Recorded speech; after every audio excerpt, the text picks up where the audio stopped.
minutes for forerunner. Good morning, TAOS, New Mexico. The World Pro Ski Tour Championships about to get underway with our qualifying round for this weekend's big $250,000 purse up for grabs between the men and the women. First, we have to qualify. I'm Kevin Clark here with Chris Ernst, Uncle Lee, bringing all the action live. Yeah, live. Did you say $250,000? Is that what I heard you say? 250,000 large dollars. That's U.S. dollars? U.S. dollars. New Mexico cash? Yeah, a lot of it went away back to Lena Strasser took it away last year in the men's. Yeah.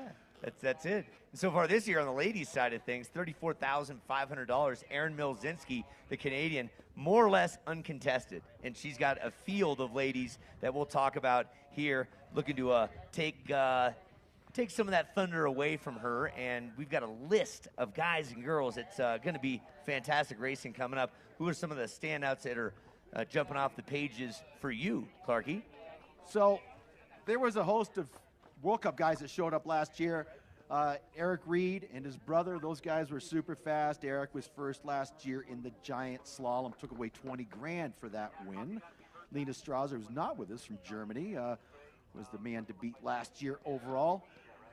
And Paula Moltzon on the women's side, taking away the big money last year. First, we have to qualify these guys before we can run the race. So today, just qualifying, 2 runs, racing the clock. So let me explain how it works. The fastest 4 for the women on each course make their way into the field after the first run. They'll go back to the top, switch courses, and then we'll populate the ladder. So the qualifying times determine where you will go in the ladder, like March Madness. Then with the men, we have 32 men qualifying on that side. We'll take 8 and 8 off those first 2 runs.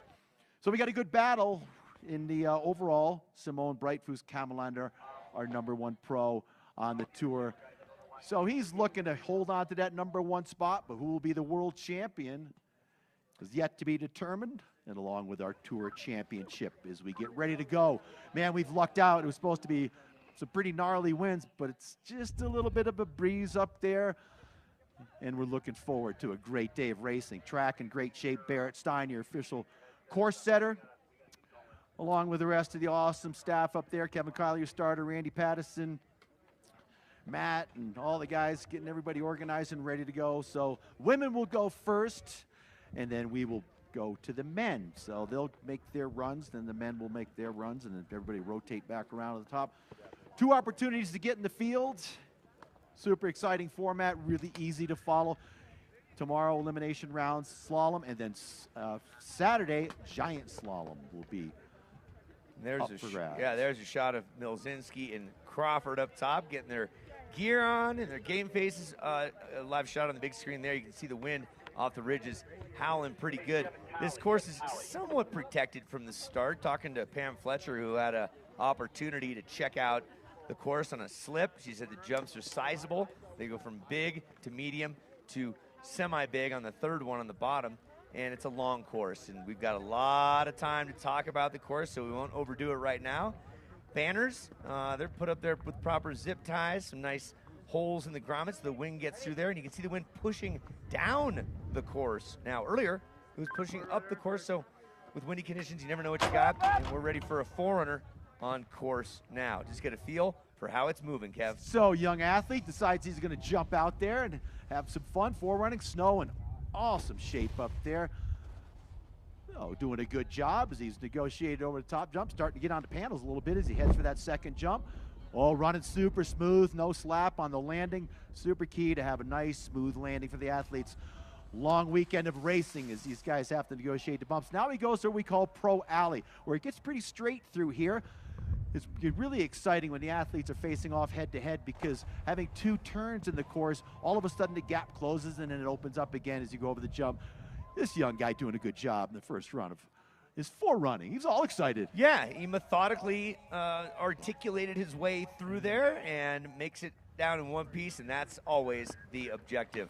And it looks as if we're getting ready to lock and load our 2 first ladies. I'm seeing Milzinski from Canada against Tuva Norby from Norway. Now, Kevin, again, this is time trials. This is not elimination. We're doing this for time. It's qualifying today. We'll be very repetitive in our commentary because this is just going live to the house or live to you folks. No webcast today, and we'll give you the times and how this whole thing works out throughout the day. So number 1 and number 2 on the tour, your defending champion, Tuva Norbe, skiing over the blue course, their first of 2 runs of qualifying.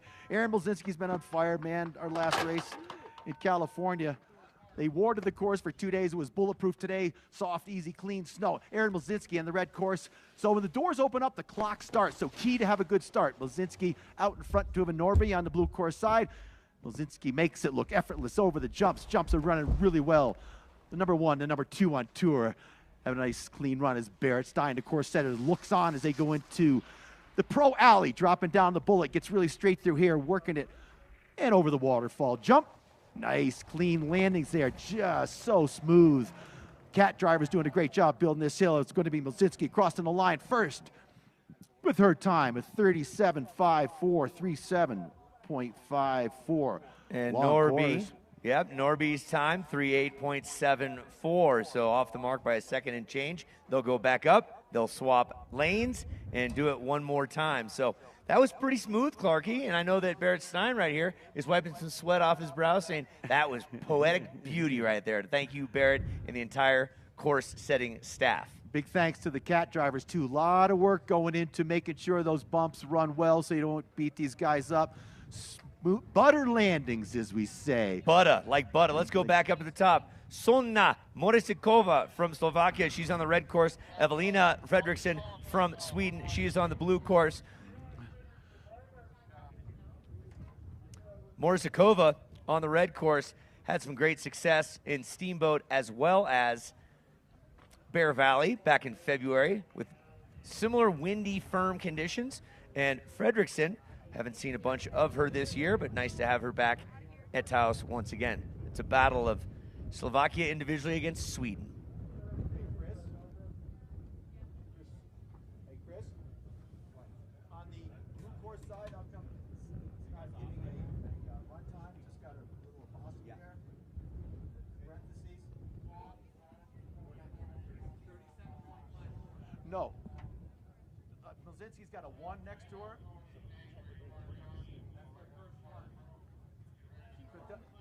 Okay.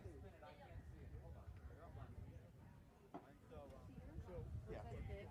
It comes across rank. Yeah, the 1 next to it. Yes, there's no rank in that cell.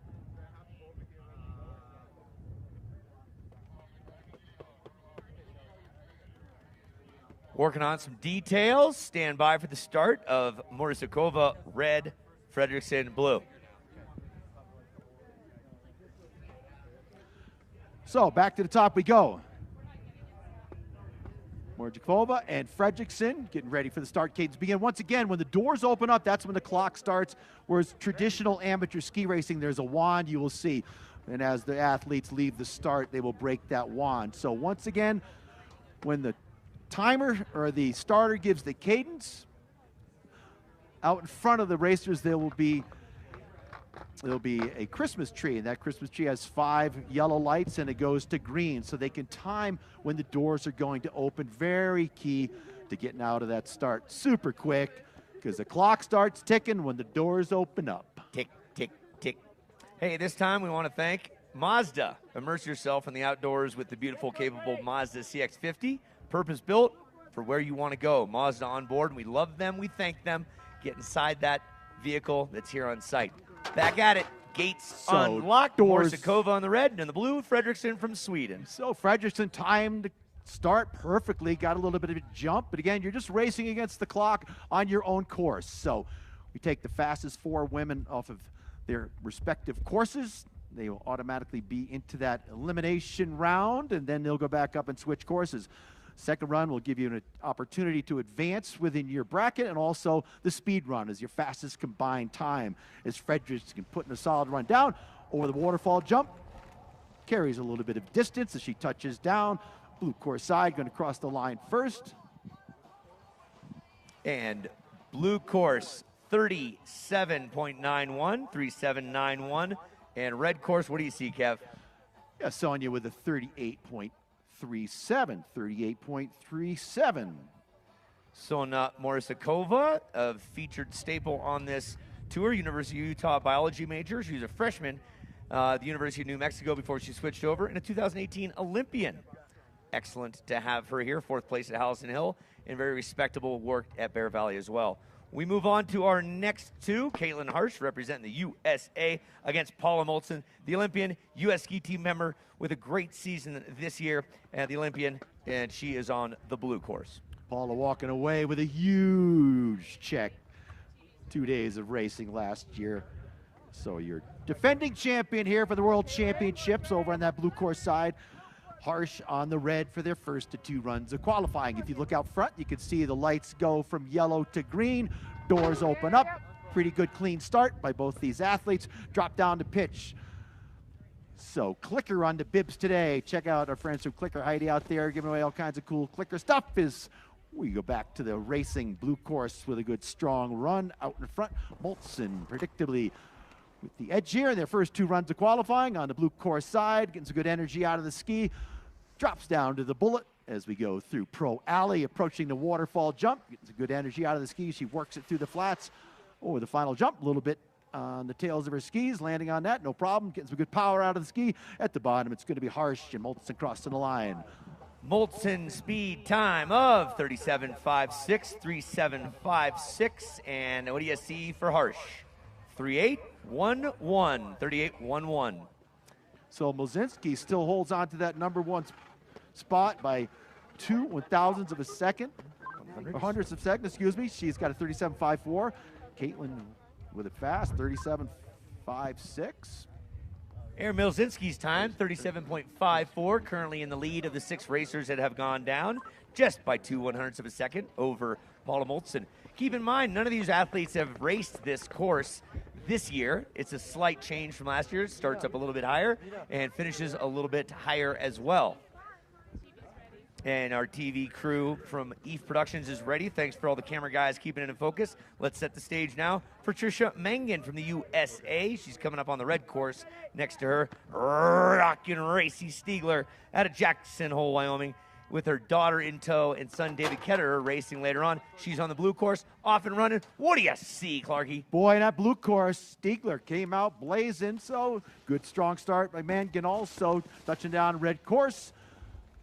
Clean, smooth turns, gets good pressure on that outside ski. Touches down off that second jump. Clean and smooth. Boy, the camera doesn't do it any justice. It's pretty steep up there. Down here through Pro Alley, flattens out. And she's rocking it, Mangan out in front of the red course side. Racy Stiegler on the blue, off the waterfall jump. Got the 1 foot, 2 foot landing as Mangan heads for the finish line. Let's see what she pulls in for a time. 37.62, 37.62. 37.62. Mangan puts you into 3rd place presently. And then Racy Stiegler, your time, 41.48. 41.48 for Stiegler on the blue course. Well, you all getting a feel for how this works. Welcome on into TAOS World Pro Ski Tour Finals 2023. He's Kevin Clark. I'm Uncle Lee. We're going to be talking all weekend long about racing. We now look up to the start. This is the ladies qualifying round number 1. This is Giulia Paventa, the Italian goddess. She is on the red course. Next to her, Elena Exenberger from Austria. So a battle of Central Europe, Italy versus Austria, although they're going for individual times. So let's talk about the hot seat now. We've had 4 athletes come down the hill. The fastest 4 on the first run will be slotted in those fast 4 spots, or the fast 8 spots in the ladder. So Sonia holding the time to beat right now at 38.37, 38.37. She is in the hot seat on that red course side. And then Racy Stiegler with a 41.48. That's the time to beat on the blue to be in that fast 4. So 50% of the field with our women. It's 16 athletes, or a field of 16. So 4 and 4 the first round, and they'll go back to top and switch courses. The second run will allow you the opportunity to improve within your seed. Also, the all-important speed run, the fastest combined time.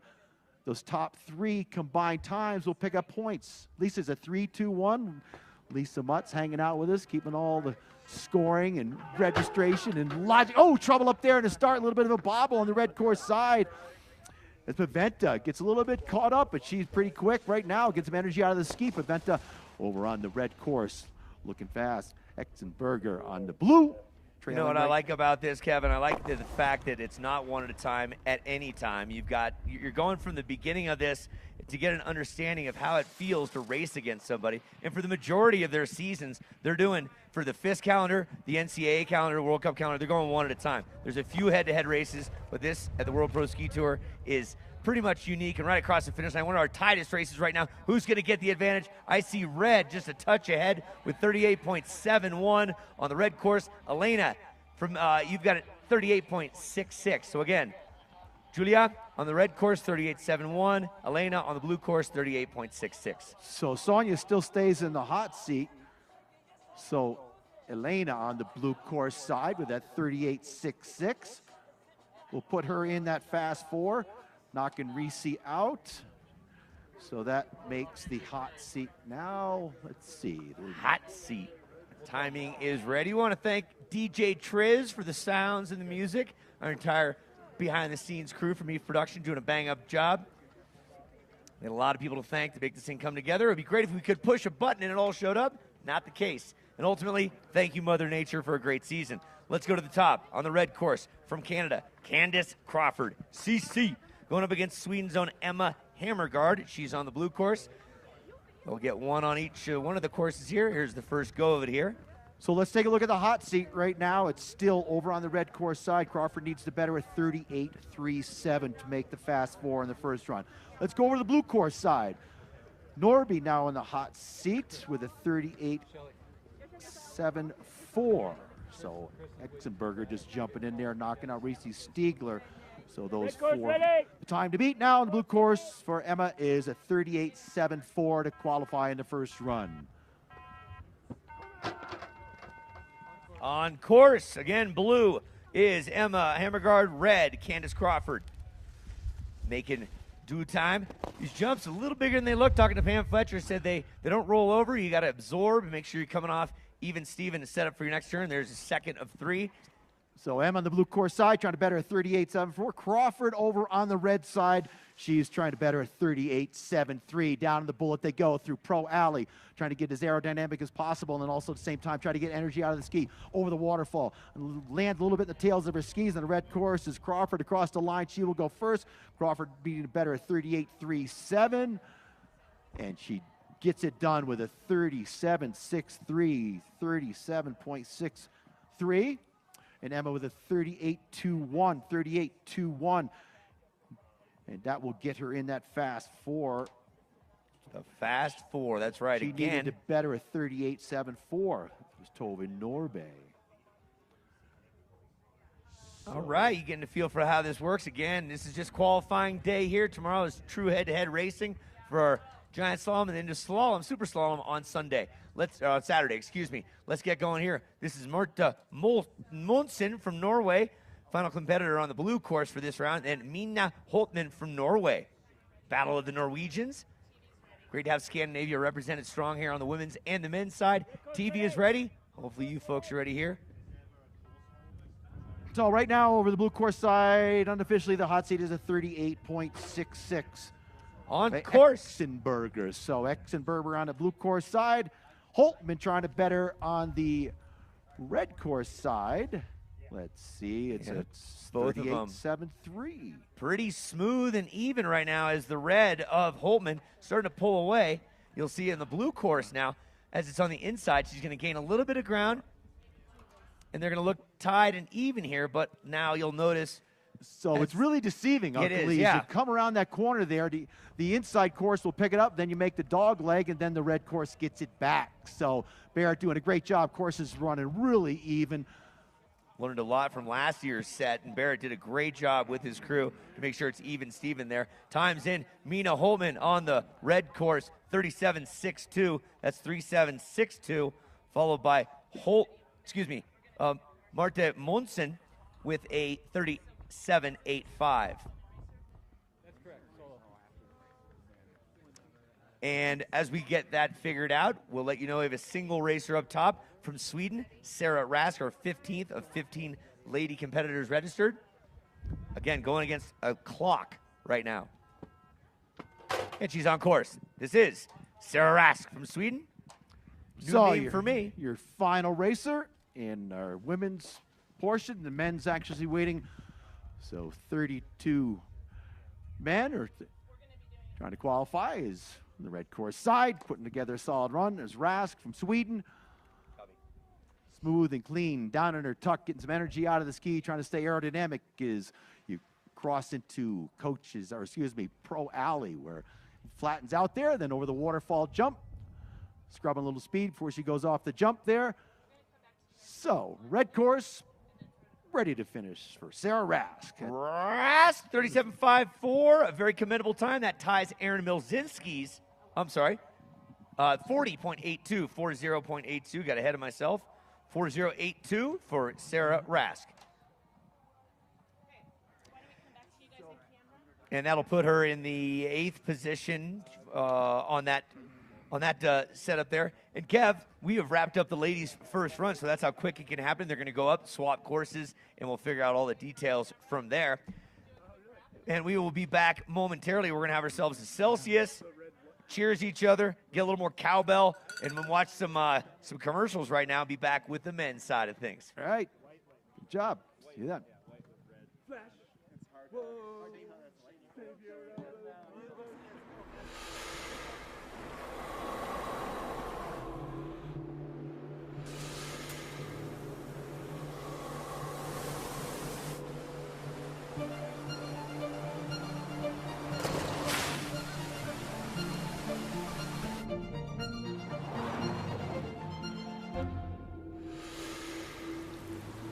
Introducing the first ever Mazda CX-50. Here is a place situated off the map of ordinary, a place that is independent, free-spirited, and intimate in scale. A place that since its first lift was installed over 60 years ago has strived to stay true to its roots while growing better rather than bigger. This vision for the future has helped make us the first ski resort in the world to earn B Corp certification. It's a symbol of where we're headed and what we stand for. We hope you will join us.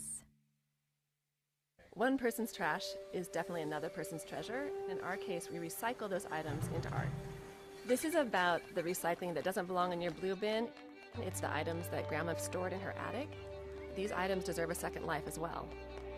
And we get everything from brass school instruments to fabric samples to paints. Everything you can think of that you would need to turn into something new.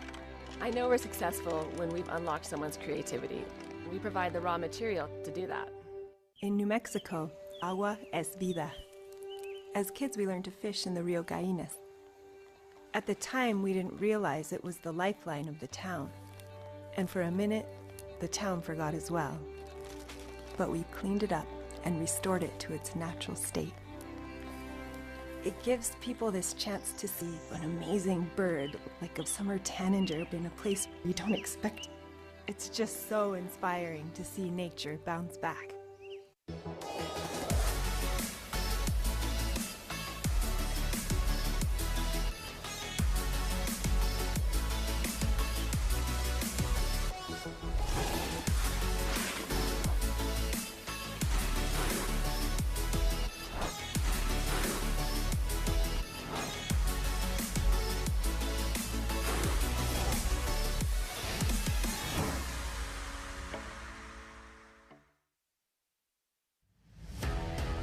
In general, ski racing is a pretty tough sport. Racers ready? Using my DNA vibe has allowed me to train harder, longer, and recover faster. Less days off, more time on the snow, beating my competitors. Having another option to be doing what we love and to continue to race, it just keeps the sport open and keeps you in it.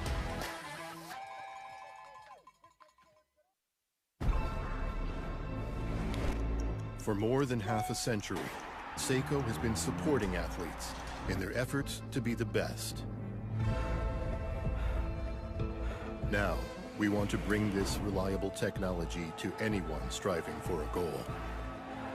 Because we understand, a split second can change everything. Keep going forward. Prospects.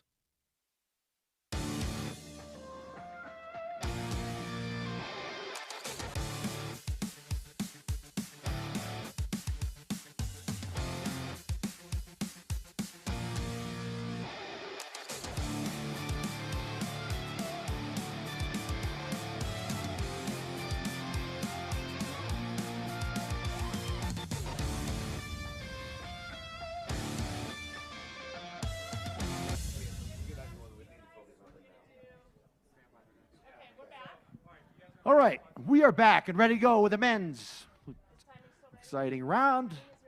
Up first, the tour leader, Simone Breitfuss-Kammerlander and David Ketterer from Germany. David was in walking or with the baby in the carriage earlier in the base lodge, and now he's ready to rip up there. I took a picture. He says, shh, don't wake the baby. That's right, Rosie. It's time to wake up for Ketterer right now against your leader on the World Pro Ski Tour, and down the pitch they go. Simone Breitfuss-Kammerlander on the blue course side. Out in the lead, Ketterer right there with him as they hit for the first bump, touching down even, good, clean, smooth skiing. Ketterer gets on the inside ski a little bit. Simone takes advantage of that, gets some good energy out of the ski as Kammerlander. Now they come into that last couple of turns before we go through the flats, and you'll see the blue course take away out in front. So you just got to stay focused because the dog leg will turn back to the left here as we go over the waterfall jump. Even race, touching down. Ketterer on the inside with a little bit of a jump over Kammerlander, making up some ground. Kammerlander on the blue course side falls behind as Ketterer scrambles to the finish first. Ketterer at the line with a 35.70. Woo! That's how you get it going right there. Nice, tight racing. Remember, this is just time trials. They'll go back up. They'll race the opposite courses, and we'll figure out the math from there. 35.43. Simon Breitfuss-Kammerlander from Austria, the speedster, and David Ketterer, 35.70. Some nice racing, gentlemen. Nice and safe. Great course set once again by Barrett Stein. So Mike Galankany, second overall in the standings last year. Mike Galankany, third in the overall. So he's going off against Reto Schmidiger, who joined us our first race of the year and came away with all the money. Reto was fast. He's had a great season. Out on track they go. Ankeny on the red course side and Reto Schmidiger on the blue, their first of two runs. Loading up the ski, get some good clean turns up top. Snow looks really good as they're working their way over that first jump. Into the second jump they go. It's going to be Schmidiger with a little bit of an edge on the blue course side. Here comes Ankeny pumping it, drops down in the bullet as they head for the Pro Alley. So as you make the turn, the blue course picks up a lot of ground, but then the red course gets that inside turn over the waterfall jump, touching down, out in front on the blue. You're only racing the clock. Here comes Ankeny right alongside. Into the finals we go, across the line. Woo, red, look at that. Ankeny making a time with a 35.94, 35.94. And Schmidiger, 35.98, 35.98. So well-raced gentlemen. They'll go back up and swap it again. So what's really important and hard to do in pro ski racing is set identical courses. Schmidiger with a 35.98, Ankeny with a 35.94. That's close. Barrett Stein doing an incredible job with the assistance of everybody here at the mountain. Big thanks to the yellow coach. You guys are awesome. A lot of hard work goes into getting this hill dialed in just right, and we're killing it with courses on parity with Schmidiger and Ankeny. Super close. We move on now. We did Switzerland, USA. Now we'll go Slovenia and France. Miha Kurner is on the blue course, followed by Jeremy Laguerre from France. And they're on it, rocking and rolling, coming down at us. So Laguerre got a little bit of jump up there. So we saw last year Kurner in the finals with Lena Strasser gave up a max differential by barging. He wants to put that out of his mind and get the qualifying under his belt, see where you stack up around the first right-hand dog leg into the waterfall turn. It's going to go. Ligier and Kurner flying wild. I hear the crowd go wild here in the base lodge as they head for the finish line. Kurner across the line on the red course side. Kurner with a time of 37.16, 37.16. The Slovenian, and right behind him, Jeremy Laguerre, speed at 37.09. So again, even set, as you were talking about, Clarky. What a great tribute to great course setting. Nice job, Barrett and company, making it happen. It's so deceiving because when they come into the Pro Alley there, the disparity becomes so great, and you as an athlete just can't let it get into your head that he's out ahead of you. Because when you make the turn back, you gain that ground back. It's so challenging to set the course through that midsection. Super straight and airs. We go back to the top. Joachim Lien and Breda Halsness. Here we go. On the blue course, it is Joachim Lien, the Norwegian, against fellow Norwegian Breda Halsness. Two strong, screaming Vikings. I see one with a FR Fuchsie Racing outfit on. Hello to Fuchsie out in Vail. Always outfitting everybody with the goods, from the kids to the adults.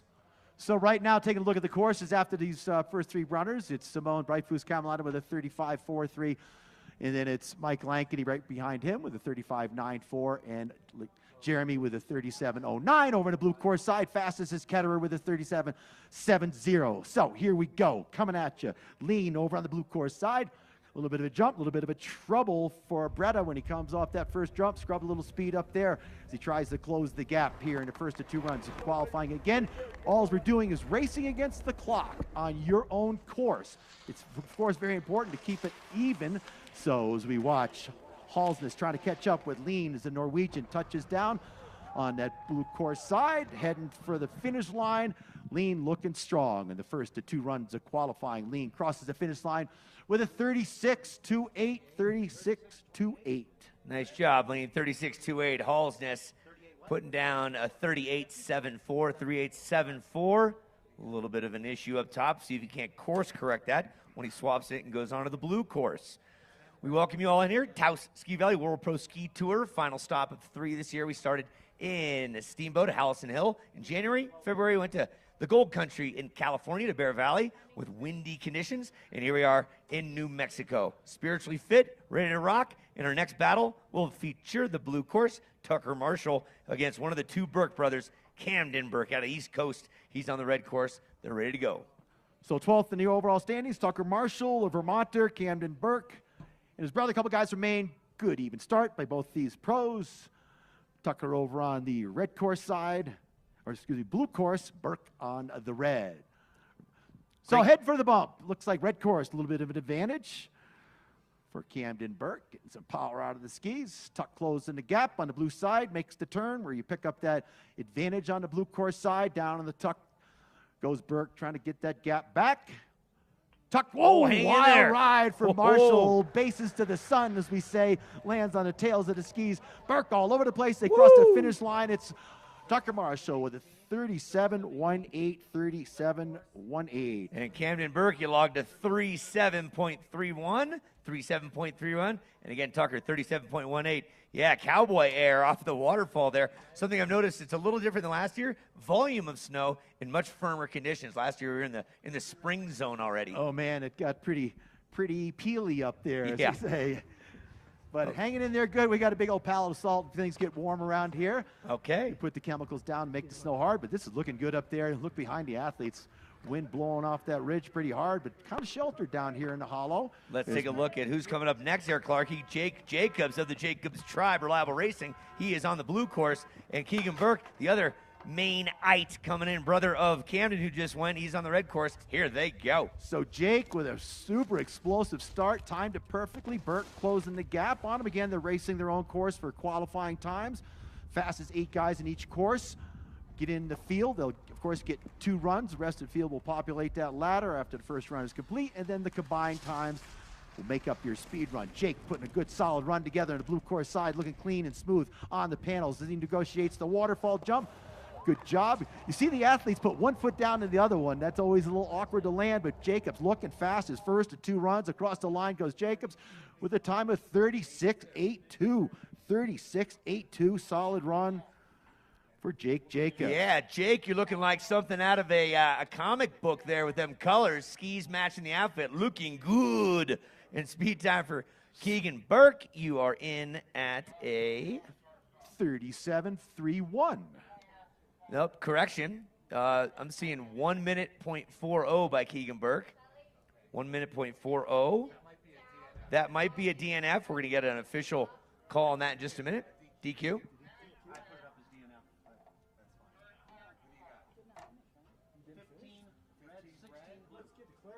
And we're looking for a clarification on Keegan Burke, but we'll get back to that in just a minute. Might have been a DQ or a DNF. We're in for the official on that. Let's go to the top while we work on that. We're looking at a guy named Ted Ligety, who knows a few things about racing. He's on the red course, multi-time Olympian, Olympic gold medalist, world champion over and over, and a GS superstar on the U.S. team for a decade. And he's going to go up against a formidable Canadian, Jeffrey Reed, and he's on the blue course. A little bit of timing hold. Stand by. It'll be Reed in the blue from Canada against Ted Shred Ligety on the red. Did he miss a gate? Yes. Let's do a little hold here. First hold. I didn't know how we could catch that. All right, and it looks like a gate miss by Keegan Burke, so it'll be a disqualification on that particular run. but he'll get another one. Again, just as qualifiers. Okay, timing ready, and is TV ready to go? Pleasure to have you all here today in Taos. Welcome in. This is the World Pro Ski Tour Finals. $250,000 at stake combined for the men and the women. Field of 30 dudes and 15 women. So Jeffrey Reed from Canada steps behind the doors on the blue course side, having a great season in the World Cup. And Mr. GS, Ted Ligety, jumping out on course. Ligety carrying a POV camera on the red course side, gets left standing there as Jeffrey Reed gets a good strong start in the blue side. Reed scrubbing a little speed there in the midsection. Out in front, what a beautiful day up there as we watch qualifying. Here comes Ted trying to pour on a little steam there with the POV camera hanging off his helmet. Is the Canadian on the blue course side. Really timed that start well. Over the waterfall jump. Once again, there goes that one leg, then the other, touching down. Keep your eyes on that jump there. And this waterfall jump presenting troubles at the blue course side. Jeffrey Reed with a 35.37. 35.37 for Reed. That's the fastest so far on the blue course from our tabulations. Ligety throwing down a 37.26. 37.26. And that puts him into the 4th position on that course presently. So well done by the Canadian Jeffrey Reed. And we'll see his brother Eric, kids of Ken Reed, the crazy Canuck from back in the day. So Eric Reed coming at you now. Eric, number 1 last year in the GS portion of this weekend's World Championships, taking away $20,000 on that one. His total prize money at the end of the weekend was $33,250. $250,000 up for grabs, Uncle Lee. That's a lot of nickels. Money. That's a lot of nickels. Andrew Hancock, the American on the blue course side against the Canadian Eric Reed. Dad Ken here joining us, as so many former World Cup and World Pro Ski Tour athletes, Phil and Steve Mayer, what a here turnout, with us. huh?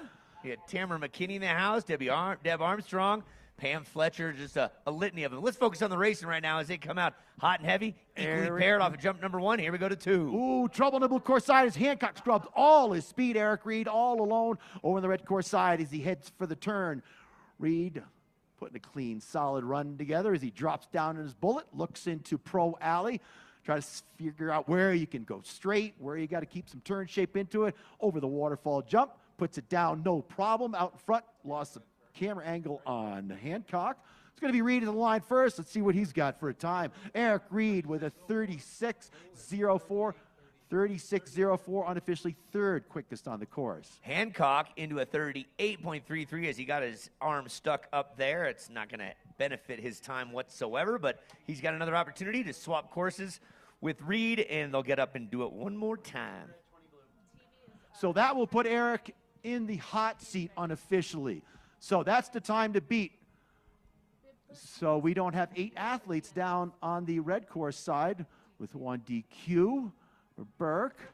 So let's take a look at the blue course side. Number 1 is Jeffrey Reed with a 35.36. Number 2 looks like David Ketterer with a 35.70. Number 3, Reto Smittinger. Number 4 is, find it on the small screen here, Joachim Lean.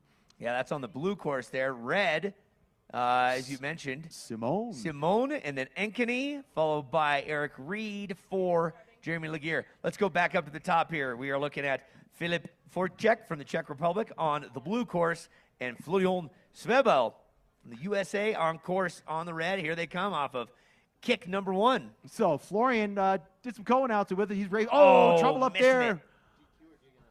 So we got to take a look at the replay here, as there could have been some potential interference up there in pro ski racing. If there's interference, the athlete that caused that interference will forfeit his run. So Florian had a little trouble up there. Yeah, Sweeble having an issue, but not so much the case for Vortek, as he logs a time at 35.21, unofficially the fastest we have seen on the blue course. Wow, good job. But yeah, can we get a rerun on that, you guys? Yeah, we're going to take a peek one more time. We got video analysis to see if there's any interference.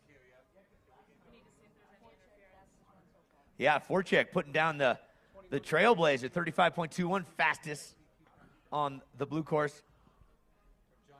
So again, you're just racing the athletes on your course in the qualifying round. We're gonna try to get a rerun on that. Looked like there could have been a little bit of interference as I looked away from the screen. So unofficial DQ for Florian on the red course. We will set our sights onto the next battle. Luis Fassa from Norway, blue course. Alex Berkner, USA, on the red course.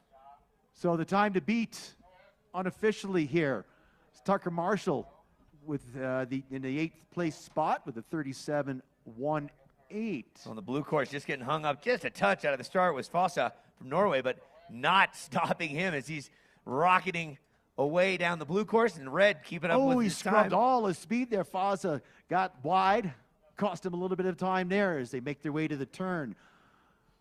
Good close battle. Both these guys, again, racing the clock. The time to beat over on the blue course side held by Tucker Marshall, 37.18, the time to beat on the blue. We don't have 8 finishers yet on that red course side officially, so we'll wait to build that to that hot seat. So on the blue course, let's...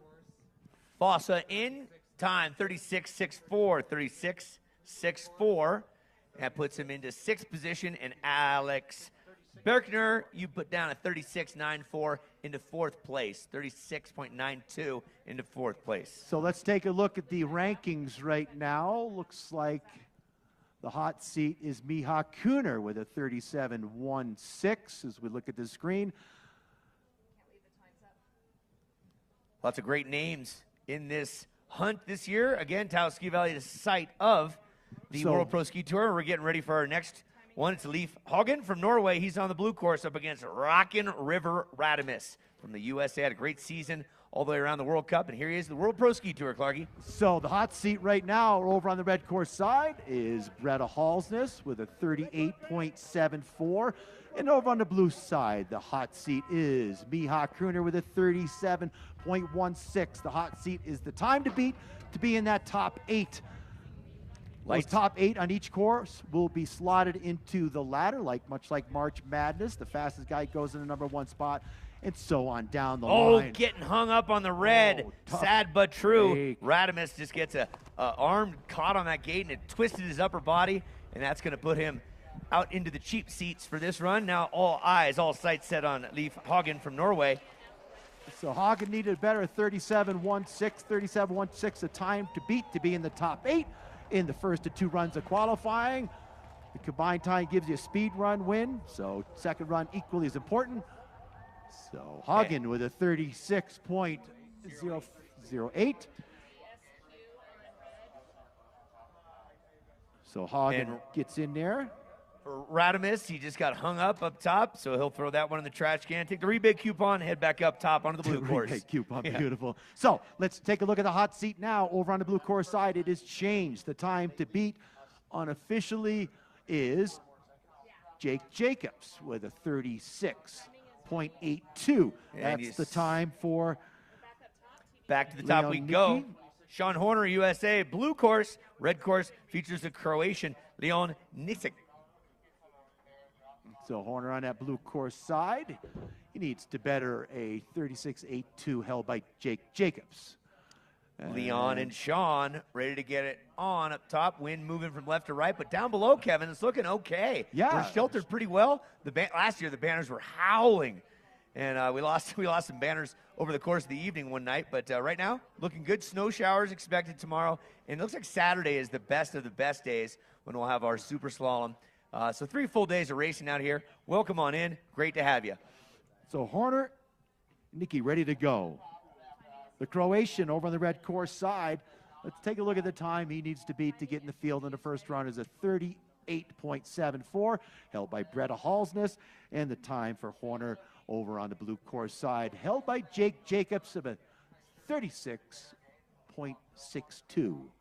If my eyes don't deceive me, a small screen. Yep, your eyes are looking good. So, just about done with the first round of qualifying. The women will go back to the top and lead off with their second run to determine how we build a ladder for the elimination rounds. What a perfect day. We got lucky. We're all you know, the Weather Channel and all these apps you got is just not good because everybody just wants to freak out a week before going, it's going to be awful. You want the best of the best, go to Open Snow. That is Open hands Snow. down the best. Yeah, well, especially right. in the Tahoe zone. The guy's been dedicating his life to meteorology since he was like 8. And he's spot on every storm. Anyway, what a winter. All the way across the west. East, not so much. Europe, not so much. But if you've been anywhere along the west, boy, it's been the place to be. Hey, big shout out to the yellow coats on screen right there. That's right, our yellow jackets. That's my man Landon. He was helping out all week. So many of these guys were just ready to step up any problems we face, but doing an awesome job. Great to be here to have the support. He carries a big drill. Yeah. That's right. Knows how to fill the holes. All right, Horner and Nikki.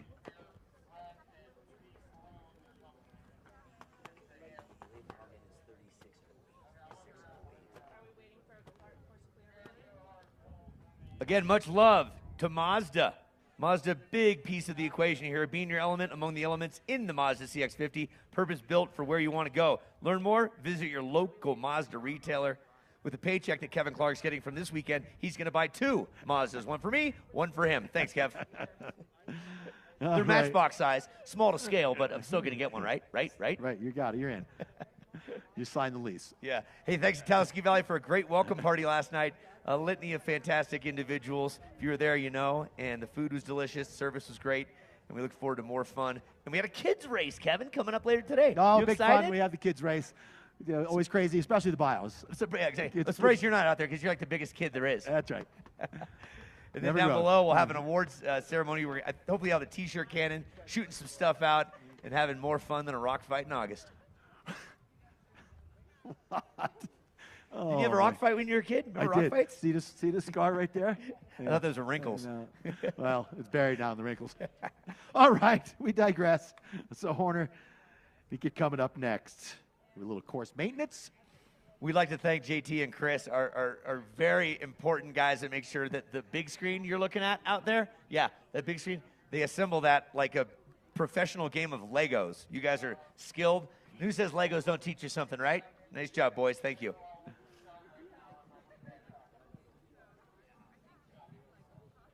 Have you got some smells? Oh, listen, Jerry came in from Revo earlier. Revo has got an incredible deal going on right now. If you buy a pair of goggles for like $250, you get a free pair of sunglasses and a hat. So it's basically half price. You get goggles, hat, and sunglasses. And for a limited time, Kevin Clark's credit card is available if you can find him to purchase those $250 Revo goggles. Yeah, but that's a deal. You can buy the glasses or the goggles, and you get a pair of goggles or glasses for free and a hat. Yeah, Seth Curry's got my credit card. He's dribbling it. So let's review while we wait. So number one so far on the hill, and it's over on the blue course side with a 35.21. Let me look over on that red course side. Let's look down the list. Where is the number one spot? I can't see the whole screen.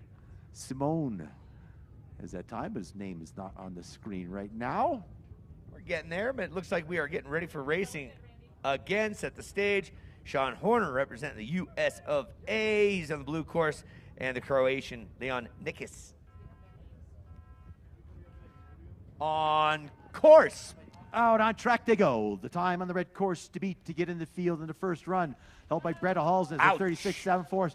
Blue course gone. So Haugen, yeah, he made the gate, but he's not going to get in this first run of qualifying. Is on the red course side. It was Horner that took a digger on the blue course, but it looks like he maintained his composure and within the gates. But right now, let's focus our sights on the Croatian, Leon Nikis. So Nikis heads for the bottom bump. Clock ticking away at 30 seconds as he does the 1-2 step when he lands. One little cranker there with 2 to go across the line, the red course side. His time is 36.99. Unofficially 5th quickest, so he gets in the field. Now the hot seat on that red side goes to Camden Burke. The time to beat on the red for the next athlete is a 37.3 run going over the blue course side. Horner with a 12th place finish on that run, 36. Clarky, let's have a look back and see if all gates were accomplished on the blue course by Horner. So it won't matter with the time he posted of 12th. So he makes the turn, but it's, cost him all of his speed. So he's, he has a second run to try to get in there. So 2 runs to qualify. And on that second run, you get bragging rights and extra points. The fastest combined time picks up 3, second 2, third 1. Yeah, so. And since we're doing a round of 16 for the ladies, and there's 15 ladies, and we're doing 30 men out of a round of 32, everybody's going to qualify. Let's get this going right now with Patrick Kenny on the red course, representing the USA, and Wiley Maple, Team USA. Been skiing for quite some time out of the Aspen area. Talked to him last night. He says he's excited to light things up out here in Taos. He is on the blue course. Locked and loaded. Let's watch the Christmas trees turn green now. So Wiley's time to beat. Taking a look down the ladder is Jake Jacobs hanging on with that 36.82 in the first run.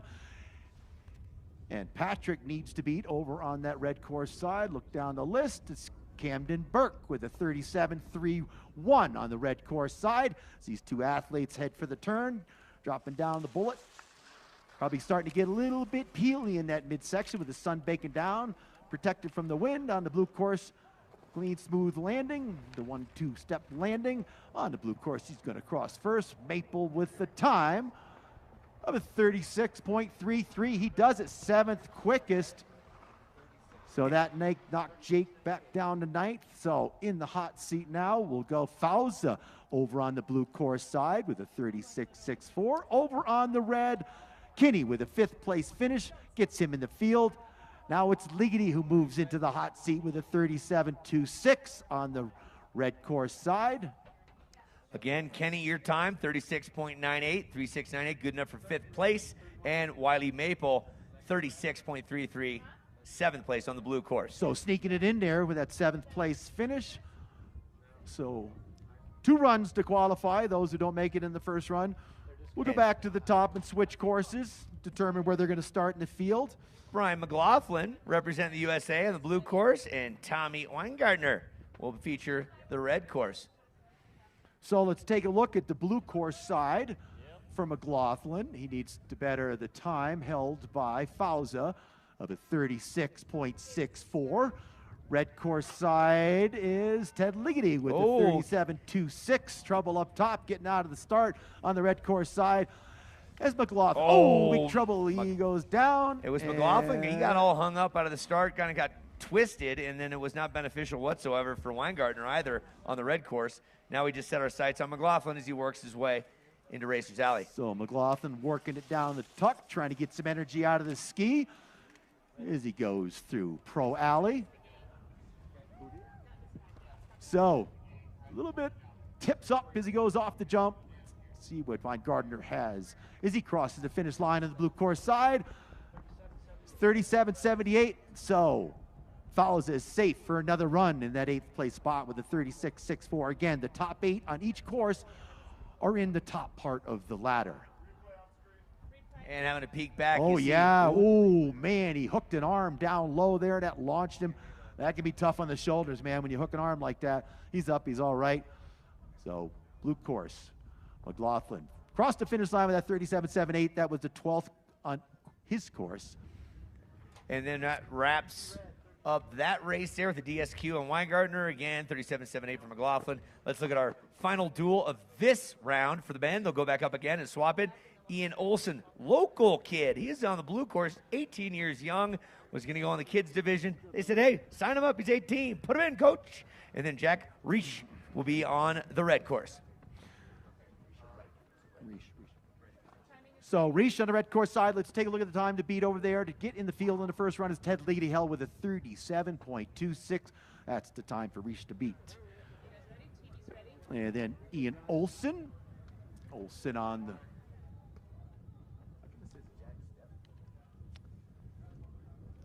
Well, Ian Olson, young buck. Well, maybe a different graphic up there, but our sheet says Ian Olson here.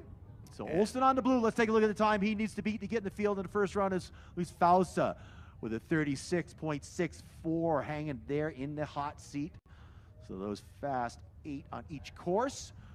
We'll go back to the top. They'll switch courses, see if they can prove that time. Then we'll populate the ladder. those 16 athletes will go in the top 16 spots, and then the second run will determine where the rest of the field gets slotted into the ladder. All sorts of good logistics. There you go, Corey Tiblis with Two Plank Productions working for EAF this weekend. That's the aerial drone shot. Look up on the big screen for you folks down there. Even with the wind, he's doing a bang-up job making sure we get those great images. Kind of a test run for tomorrow's live broadcast to the World Wide Web on Flow Live TV. So Jack came down with a whole contingent from CU in the van, and great to have all these college athletes and World Cup competitors and the pros alike here at the World Championships. $250,000 up for grabs. There's a Mazda banner looking good up there. Is there a 10% rule in place for the winners? Your 10% has to be spent on the rest of the crew and the athletes down at the bar. You'll be buying. That's right. Buying Tito's. A lot of Tito's. You got to thank our friends from Tito's making it all happen as we started this tour back in 2017. They were our first and original sponsor. And the rest of the field, Tough Shed. Big thanks to Hal and our friends from CB Sports. You see all the staff out there with their CB gear on. Surefoot, Seiko, the official timekeeper. Tough Shed, where's Hal? He's out there. And Clicker, stop by the Clicker tent, pick up your phone support. And so super cool. Let's take a look. The cadence beginning here for a final pair of men in the first run. Reach over on the red course side. He needs to better to get in the field on the first run. Ted Liggety's time of 37.26, and over the blue side. The hot seat is Fauza, still with a 36.64, touching down. Red course out in front, looking quick. Let's see what Jack has got on his first run. And all about the goodness right now is the red of Reich, and he is making it come together out in front of Olsen, first timer here, the 18-year-old local kid making his mark here. Remember, this is just one of two runs that will happen here. Let's see what we have over the waterfall right at the bottom. What do you see, Clarkie? Yeah, Jack getting it done here. Let's see if he can better that time. He needs to beat a 37.26. What's he get? 37.868. 10th quickest. Close. So that gets Ligety and those rest of the top 8 in.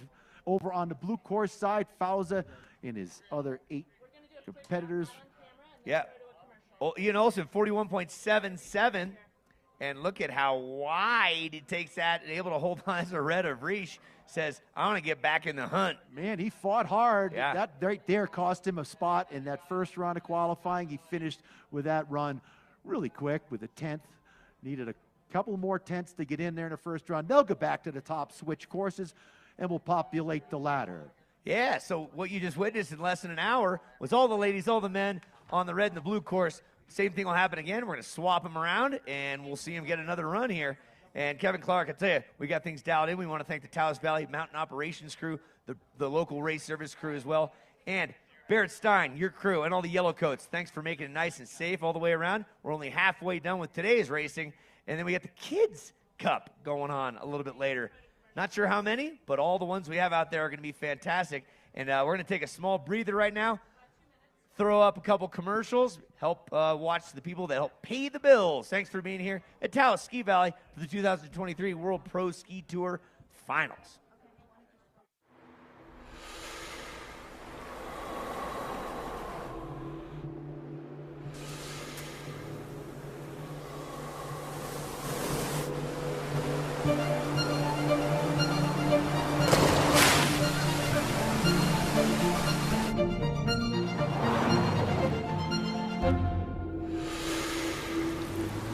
Introducing the first ever Mazda CX-50. Here is a place situated off the map of ordinary, a place that is independent, free-spirited, and intimate in scale. A place that since its first lift was installed over 60 years ago has strived to stay true to its roots while growing better rather than bigger. This vision for the future has helped make us the first ski resort in the world to earn B Corp certification. It's a symbol of where we're headed and what we stand for. We hope you will join us. For more than half a century, Seiko has been supporting athletes in their efforts to be the best.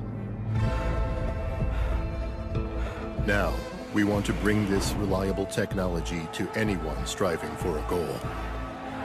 Because we understand, a split second can change everything. Keep going forward. Prospects.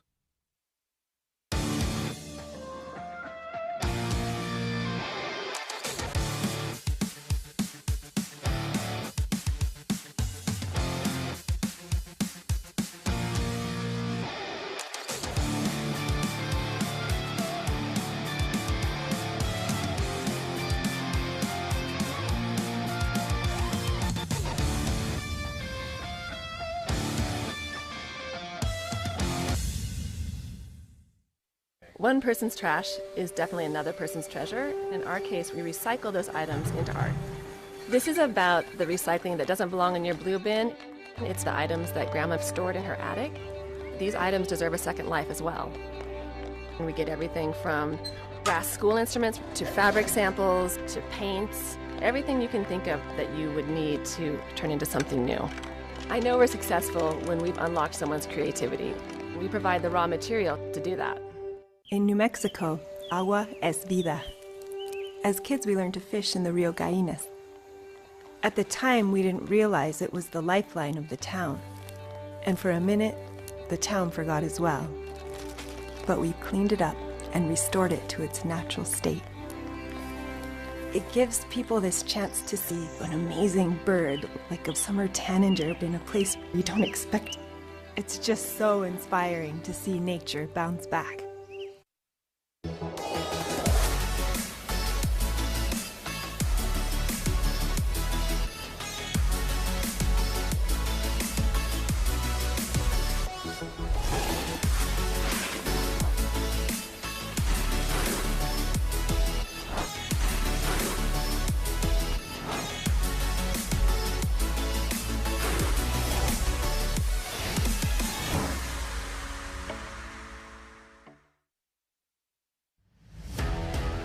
In general, ski racing is a pretty tough sport.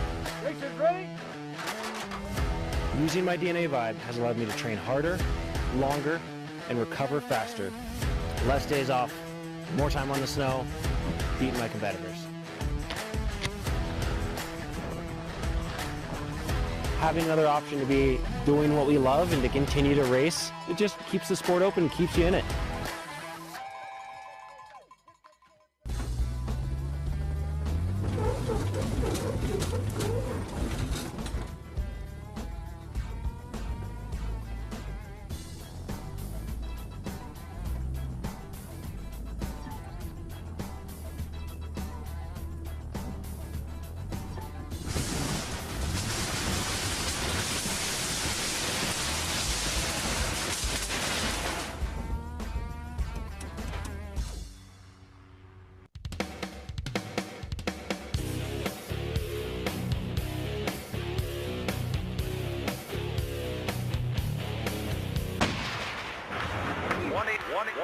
Buy Tough.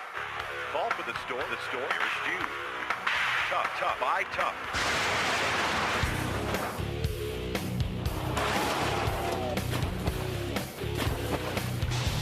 For the best deal on the best shed or garage, visit toughshed.com.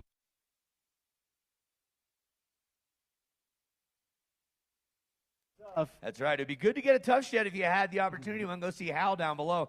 Right now, we got a screen. Lisa, thanks so much for organizing it. Chris and Scott doing a great job of making sure we've got here. What are you seeing on the ladies' side of things as far as the 1-2s go?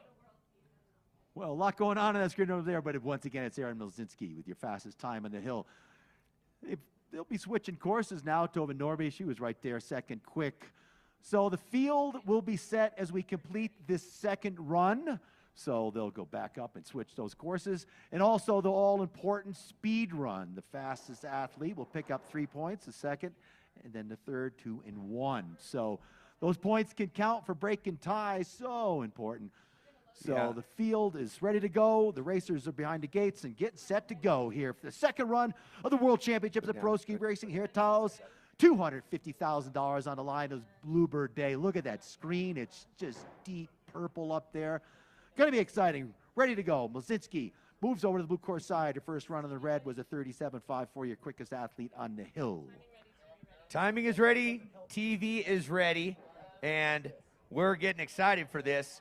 We invite you to visit the GoPro booth also for camera giveaway at 3 o'clock today. We'll talk more about our sponsors in just a minute that make it come to life. Now, we're setting our sights up top. Erin Milzinski, she'll be on the blue course. Fastest on the red she was. Then Tuva Norby, she's coming down on the red course. Yeah, Tuva was fastest on her course, followed by Paula Moltzen, Marta Matson, and Fredrickson. Those are the fast four.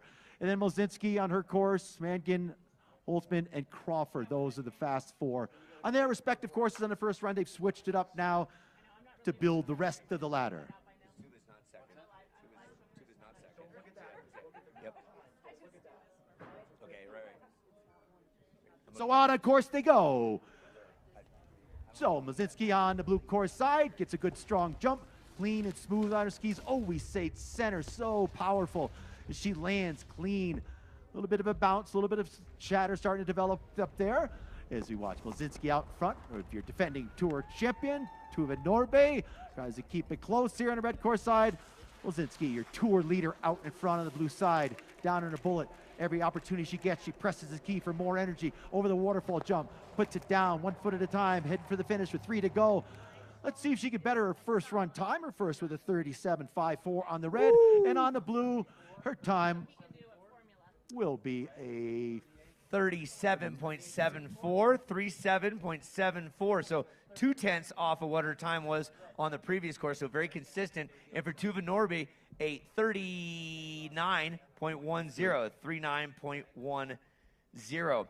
So Mleczynski pretty much uncontested in the last 2 tour stops. She's up against Norby, who was last year's tour champion. But Mleczynski was not in the mix last year. 4-time Olympic champion, 4-time Olympian from Canada, and a veteran of racing. She's the one to beat out here. That's Mleczynski again with a 37.74 on the blue course. And you, red course, Norby, 39.10.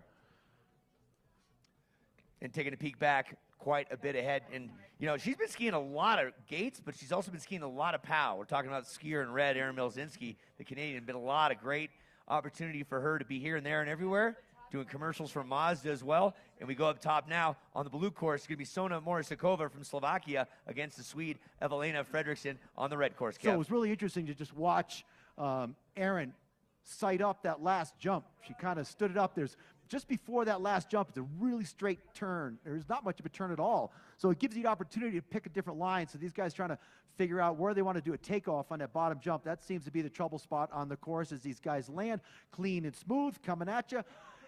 It's Morisakova on the blue course side and Fredriksson on the red.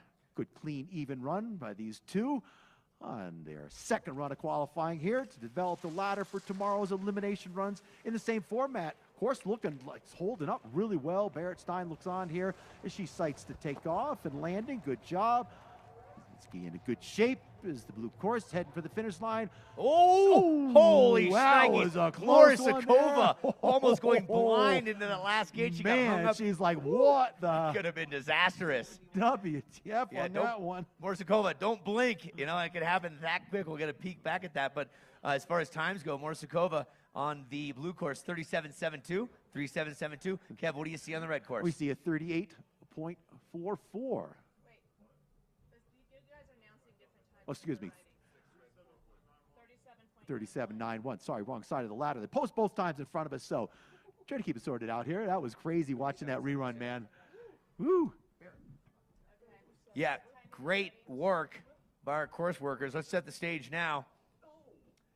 Set the stage now for Caitlin Harsh. She'll be on the blue course. That's the left-hand side looking up with the blue gates over on the right-hand side. Paula Moltzen, the Olympian, the U.S. team member, off a great, successful World Cup season. And she's here at the World Pro Ski Tour now.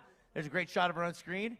Big smiles under the sunshine. And the wind is not as pronounced down below as it is up on the Kachina Ridge Peak. That's a good thing for racing today. Here we go. Blue again. That's going to be the likes of Harsh, and the red is Moltzen. So Moltzen quickest on her first run on the blue course, now switching up sides. Moltzen and Harsh.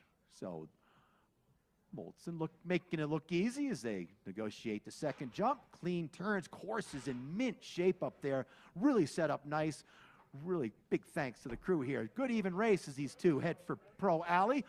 Moltzen over on the red course side, touches down first. Heading for the finish, red course, Moltzen out in front. Going to get it done first. Across the line, she will go on her second run with a 37.5. So 37.56. 37.56 for Moltz. Second one. So second time, right, Chris? Yeah. So 38.9 for Caitlin Harsh. 37.56 for Paula Moltzen. I'm reading the second column, is that correct? Yes. Okay, got it. So.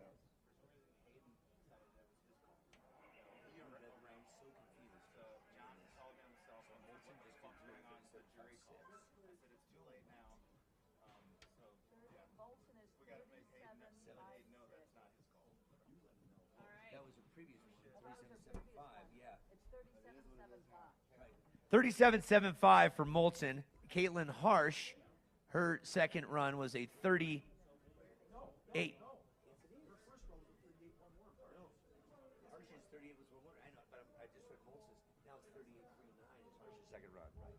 And 38.39 is the second run for Harsh.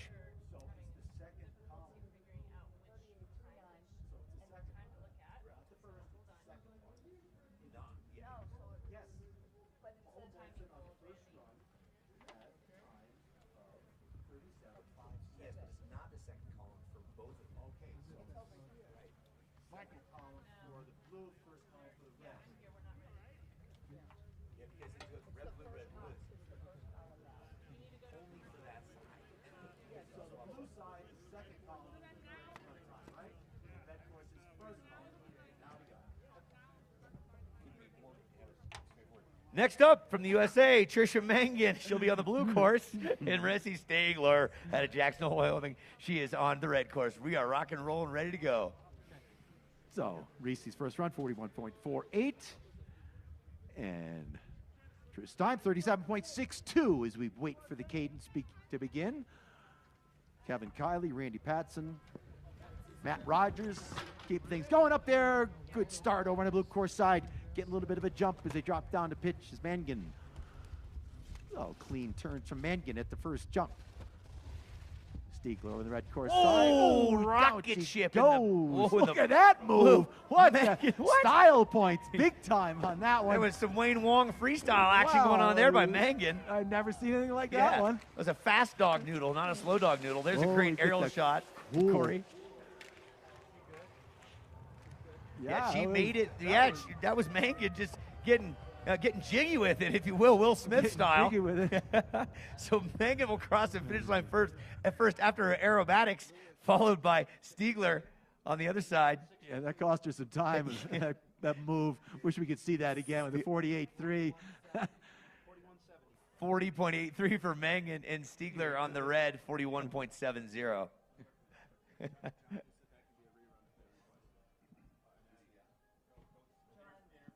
There you go. Trisha Mangan, 37. Let's watch. Here's a rerun. Let's take a look at what happened here. Oh, that was below. That was a little up higher. It was up higher, yep. Yeah. We'll call that one the Corbell Super Splash, super save of the day. Oh, here we go. Okay, what happens? She's hooking arm? No, just get low and late. Look Puts that hand Look down. at the uphill ski. Wow. Oh! Digs it in. Gets a face shot on a super firm course. There's the pole. Look at the pole. What? Come on. Oh, come Almost on. grabbed the handle. Never seen anything like that. So. Wow. So that, Kev, you've seen some racing. I've not seen that in my time. That's something you see in the acro. She buried her face in the snow to start with. That would have been over for most people, but she just fought through it hard. Crazy stuff out there. Going to be an exciting weekend of racing with stuff like that going on. Let's go to Italy versus Austria. There may be a rerun on that one, but we'll decide in just a minute. Let's focus on the racing at hand there. We'll get back to that in a minute. Elena Exenberger from Austria and Giulia Paventa from Italy are up top. It is Paventa on the blue, Exenberger on the red. Here we go. So out on track they go. Paventa after first run with a time of 38.71. Exenberger's first run time was a 38.66. So blue course getting a little bit wide there after second bump off the jump. Got to stay on track here. It doesn't take much to scrub speed. Boy, just can't They're commenting how beautifully this course is developed here today.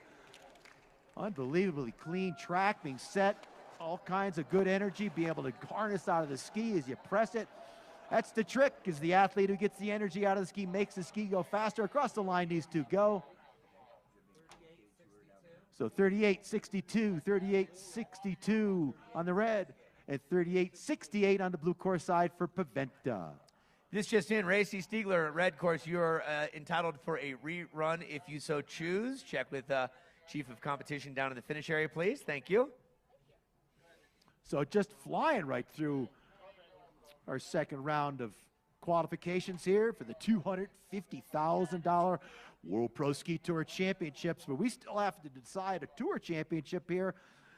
And we'll see Simone Brightfoos Kamelander and David Ketterer leading off with the men. We have 2 more pair and a solo run for the women. And then we'll be able to populate the ladder for those athletes on the women's side. 16 athletes qualifying, 32 on the men's side. So back to the top we go. Wind howling off that ridge there, staying away from us. So lucked out today. Yeah, good howling going on. Also, there's a raffle going on. If you're on the deck right now and you hear this, $10 gets you entered for $20,000 in prizes, including a cowbell. Go to the gate, go to the deck, and check it out. Right now we go to the racing. What do you see, Kev? So Emma Hedden-Gardner, her first run time was a 38.21. She's moved over to the red course side. And it's Crawford from Canada, 37.63. Her first run on the red course side. Out in front, and the blue course, all alone, is Crawford. Yeah, didn't see what happened with Hammergaard from Sweden. She is out presently. Let's set our sights on Crawford again on her first run, 37.63. Crawford hammering away, putting together a solid run right on the gates, gets good energy out of that outside ski. She crosses the finish line. Hammergaard is 38.28 for Crawford's second run, 38.28. DNF on red course for Hammergaard from Sweden, but 38.28. Okay, here we go, Crawford. rerun. Oh, she got caught on that uphill ski, just got so low and late. Boy, she sent a spray of snow right behind Crawford. Any sooner, she would have gotten a face full there, and that would have constituted interference, but Crawford skis through it. Back to the top we go. Marta Monsen from Norway, another Norwegian, Ina Holtman. Holtman first run time on the red course with a 37.62. She switched it up to the blue now. And Monsen's 37.85 was her first run time on the blue. Monsen moves behind the start doors on the red course side.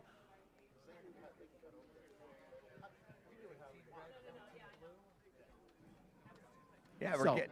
go ahead. Uncle Oh Lee. yeah, just getting things dialed in. Want to thank Lisa with all the times. Chris and Scott dialing in all the graphics and times as well. Takes a team here to make this whole thing come together. But let's set our sights now. Marta Monsen from Norway. She'll be on the red course.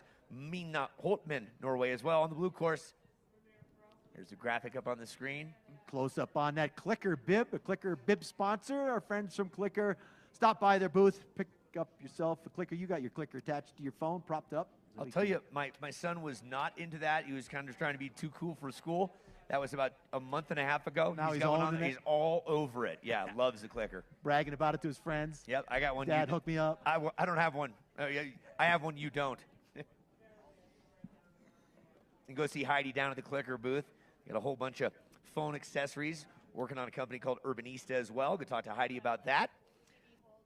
Our sponsors are really, really stepping up for this particular event. I'll mention it again. Visit the GoPro booth for the camera giveaway at 3 o'clock today. They're giving away, I think, a 10, one of the Hero 10s. Got a camera in the front, camera in the back, all sorts of technology. So go visit GoPro, giving one away at 3 o'clock today. Thank you, GoPro. And again, on the deck, if you're just milling about looking to win some of the $20,000 in prizes, $10. It's 10 American dollars. A Hamilton will get you entered into it. And there'll be a cowbell inside it as well. So go get your cowbell, put $10 in. Raffle, you need not be present to win.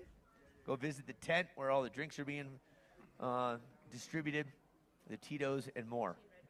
It's a big half-price sale over at our Jerry's tent, Revo. Buy yourself a $250 pair of Revos, and you get yourself a $250 pair of sunglasses and your choice of hats. And Jerry said, maybe even other stuff. So stop over and say, Jerry at Revo. Tested my Revo goggles out yesterday, and 2 Bluebird days here. Made you ski better, didn't it? Oh, yeah. I was skiing like Bodie Miller. With my Bodie Miller goggles on, autograph edition. Yeah, speaking of Bodie, he's got that new line of skis out from Peak. Had a chance to get on those. They ski incredibly well. Bodie's not going to put his name on a piece of junk, that's for sure.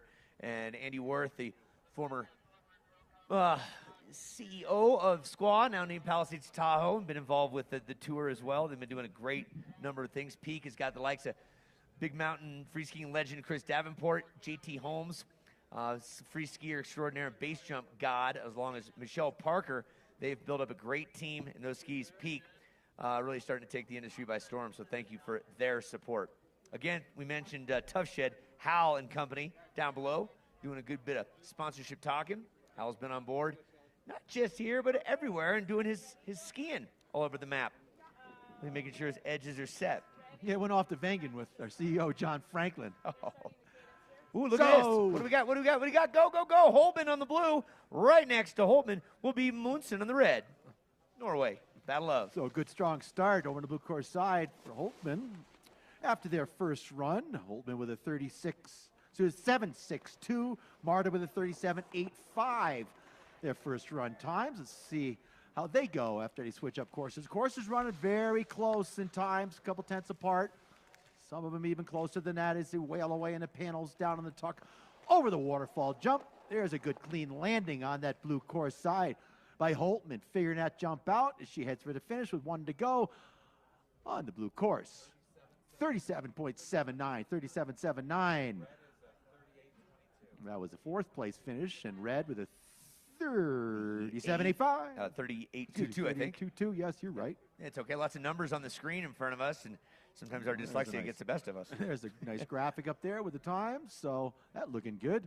Yeah. All the athletes. And it looks like a replay, having a peek back at some of the prowess. You want to drive those hands down to the boots as you get off of a jump. That helps you keep your body positioning nice and low to set you up for your next turn after the air. So Monson kind of caught the shoulder of that first jump there. You got to carry enough speed. You don't want to land on that shoulder. So back to the top for solo run. Sarah Rask out of Sweden. Her first run on the red course was 40.82. The Sweden, the site of the World Cup finals this year, where, yes, indeed, you know who, Miss Michaela Schifrin walked away with the title of the most World Cup wins ever. What a season she had. But right now, let's focus on the solo run of Sarah Rask. She's on the blue course. Kind of comes up against the doors a little bit. So important to get that timing down for the elimination rounds, because you can net some big advantage if you could time that just right. Miss the timing, you come up against those doors with the 1,200-pound electronic magnets. They're not going to open up. Lose any of that forward momentum that you've tried to build to get a little bit of advantage. She's looking clean and smooth, super aerodynamic as she gets a little bit inside there. She grabs that bullet, staying down low and really clean and smooth as she negotiates the waterfall jump. Lands a little hard there, a little bit of a slap as she heads for the finish with 2 to go. Your final runner for the women's side in the World Pro Championships. So 39.81. She posts the final run for the women's side. All right, that wraps up the ladies on both the red and the blue course for each of them. Nice, safe racing. That's what we like to see. When we return after this commercial break, we'll finish up the men's side of things. They're going to swap courses like we saw on the ladies' side of things. Good stuff all the way around. And Erin Milzinski, no surprise there, fastest of the ladies. And I'll tell you what, that Canadian, she's on a mission. She's already earned $34,500 this year. She's the one to beat. But right now, folks, we're going to take a small break. Be right back at you with the men here at TAOS for the 2023 World Pro Ski Tour Finals.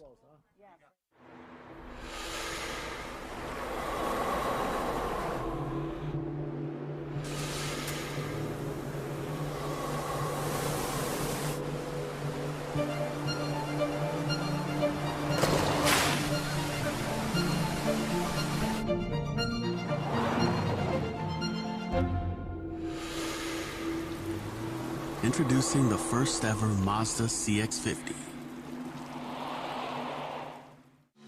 Here is a place situated off the map of ordinary, a place that is independent, free-spirited, and intimate in scale. A place that since its first lift was installed over 60 years ago has strived to stay true to its roots while growing better rather than bigger. This vision for the future has helped make us the first ski resort in the world to earn B Corp certification. It's a symbol of where we're headed and what we stand for. We hope you will join us. One person's trash is definitely another person's treasure. In our case, we recycle those items into art. This is about the recycling that doesn't belong in your blue bin. It's the items that Grandma stored in her attic. These items deserve a second life as well. And we get everything from brass school instruments to fabric samples to paints, everything you can think of that you would need to turn into something new. I know we're successful when we've unlocked someone's creativity. We provide the raw material to do that. In New Mexico, agua es vida. As kids, we learned to fish in the Rio Gallinas. At the time, we didn't realize it was the lifeline of the town. And for a minute, the town forgot as well. But we cleaned it up and restored it to its natural state. It gives people this chance to see an amazing bird, like a summer tanager, in a place you don't expect. It's just so inspiring to see nature bounce back.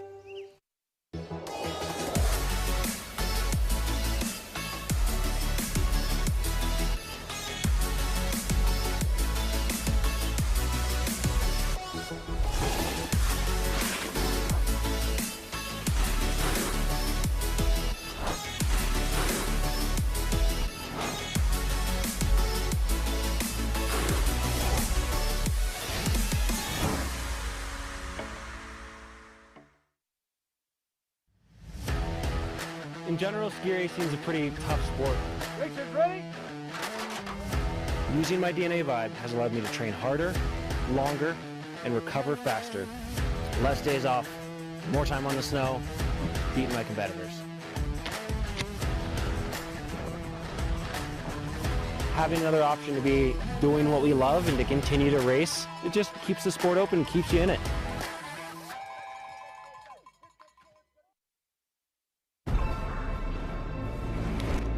For more than half a century, Seiko has been supporting athletes in their efforts to be the best.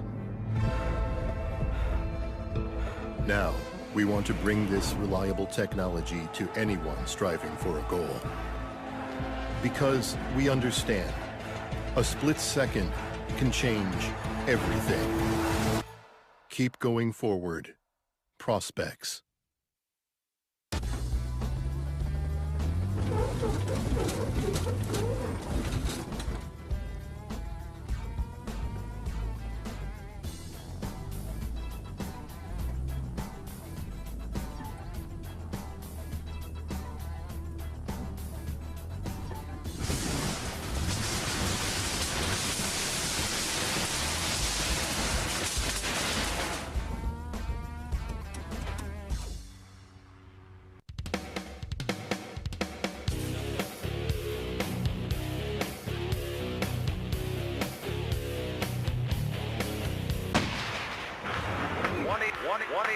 Buy Tough. Call for the store. The store is due. Tough. Buy Tough.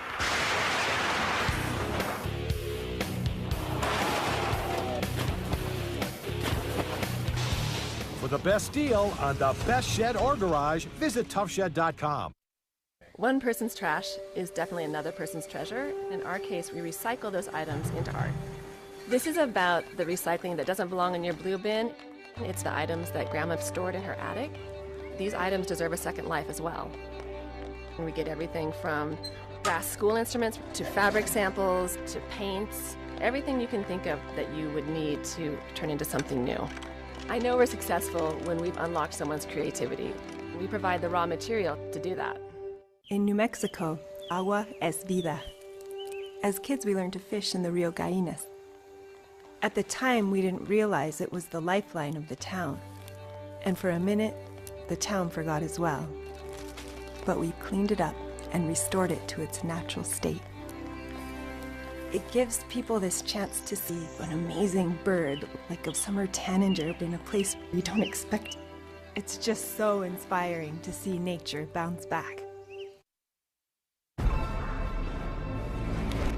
For more than half a century, Seiko has been supporting athletes in their efforts to be the best. Now, we want to bring this reliable technology to anyone striving for a goal. Because we understand, a split second can change everything. Keep going forward. prospects.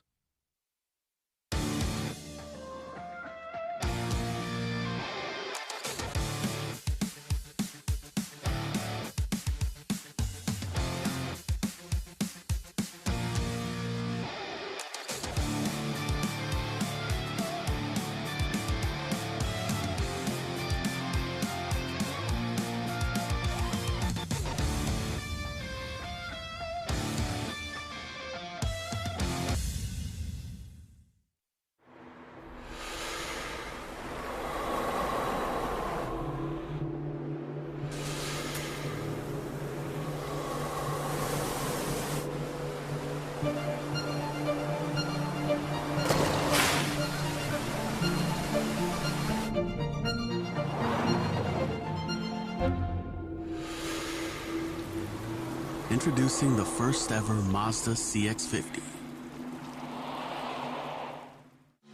Here is a place situated off the map of ordinary, a place that is independent, free-spirited, and intimate in scale.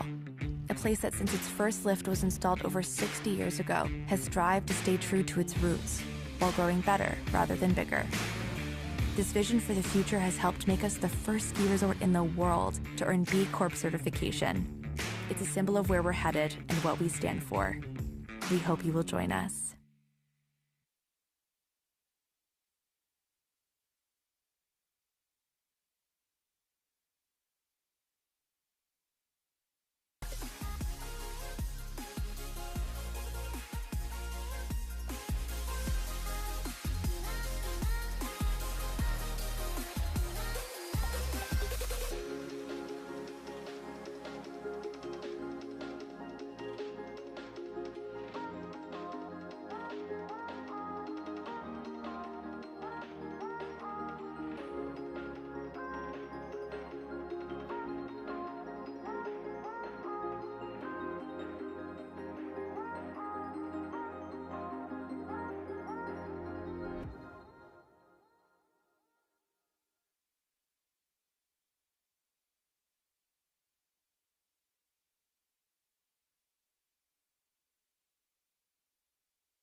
Ready to rock and roll? Welcome back. Run Yeah. number 2. You got a can of Celsius in hand in front of us. Yes. Our clicker, protective stand and grip, Funk Away. The Funk Away is good for Kevin's shoes, if you didn't know that. Yes, he just took them off to relax a bit. And the Funk Away takes care of all of that. Yes. All right, we digress. Yes, Little more cowbell. Before we start that second run.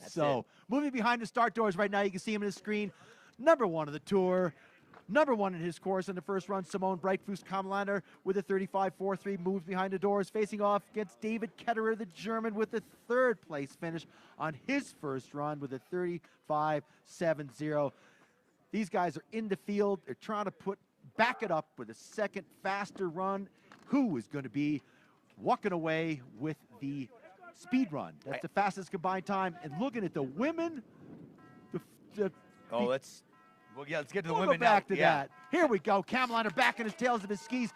Gets a good, strong start. A little bit of a jump at Ketterer, but right now, he catches an arm. That cost him some serious time right there. Not what he wanted to happen at all is Kamlander. The overhand side, he's sideways again. That's going to cost him on the speed run. He wanted to get some extra points. He's solidly in the field with the fastest first run in his course.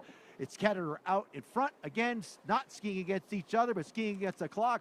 Kamlander's made up some serious ground, but he's got that inside track. It's so deceiving. Now you're going to see Ketterer touchdown first and pick up that advantage he had coming into the dog leg. So we'll be watching that all day long. As Ketterer finishes first.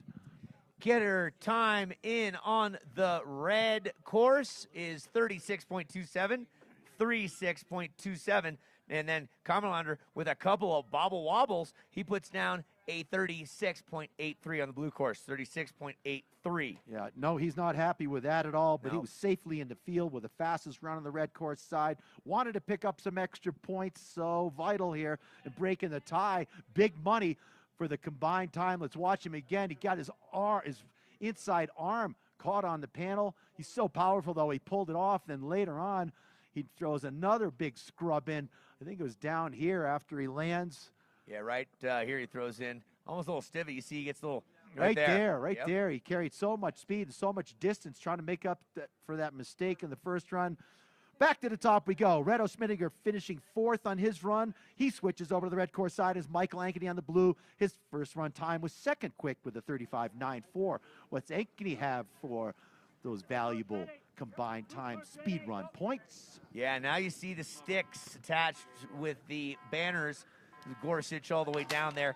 That's gates, and they are moving just a little bit, so the wind maybe pushing from behind could speed him up here. Let's see what happens. Again, blue course features the likes of Ankeny, red course will have Schmidinger. So Ankeny, quick out of the start as usual, leaving Reto behind, but Reto had a great run when he was with us at our first race of the year. Back-to-back victories. Reto out front. The veteran, Michael Ankeny, down in the bullet, really gets some energy out of the ski. Let's see how he negotiates the waterfall jump. Ankeny, good job, touching down. A little bit of a direction change after he touched down. And across the line goes Ankeny. Schmidinger with a 35.98, 35.98. And not seeing a...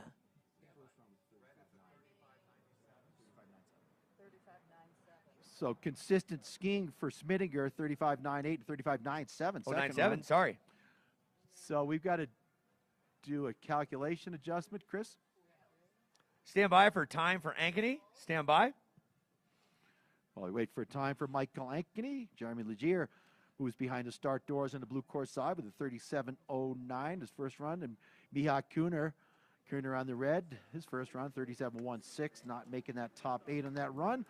See what Miha has on his second run. That's coming up shortly here. So Schmidinger very consistent on both courses, only 1/100th of a second off on the red and the blue, so very consistent for a guy who walked away with big checks back in Hallison Hill in January. Big shout out to Barrett Science, setting these courses such a challenge.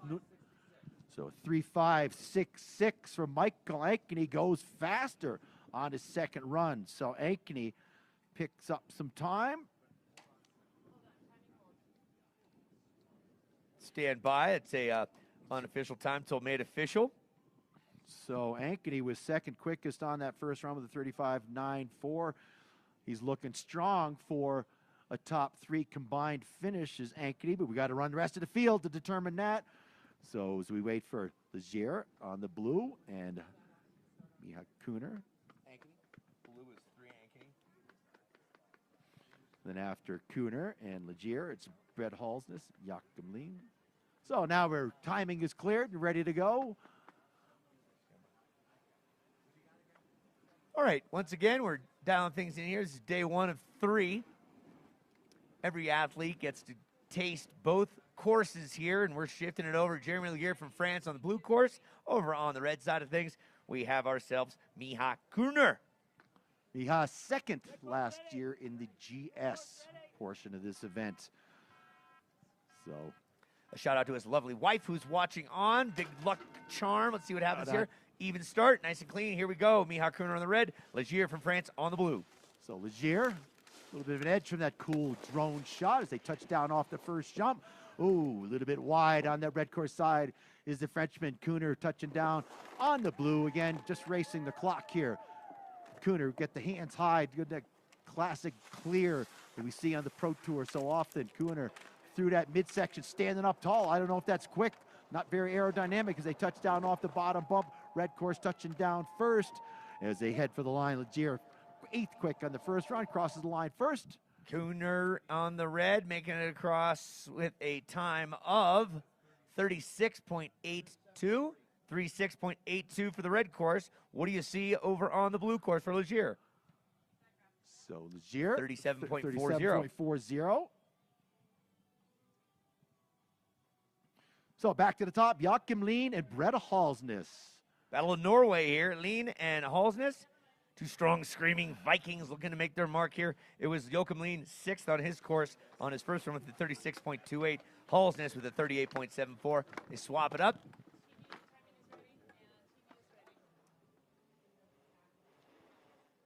We'd like to thank Shelly for all her tremendous hard work here. Keep an eye on the prize, making sure we're all dialed in properly. And our starter, Kevin Keeley and Randy Patterson up top, making sure everything's good to go.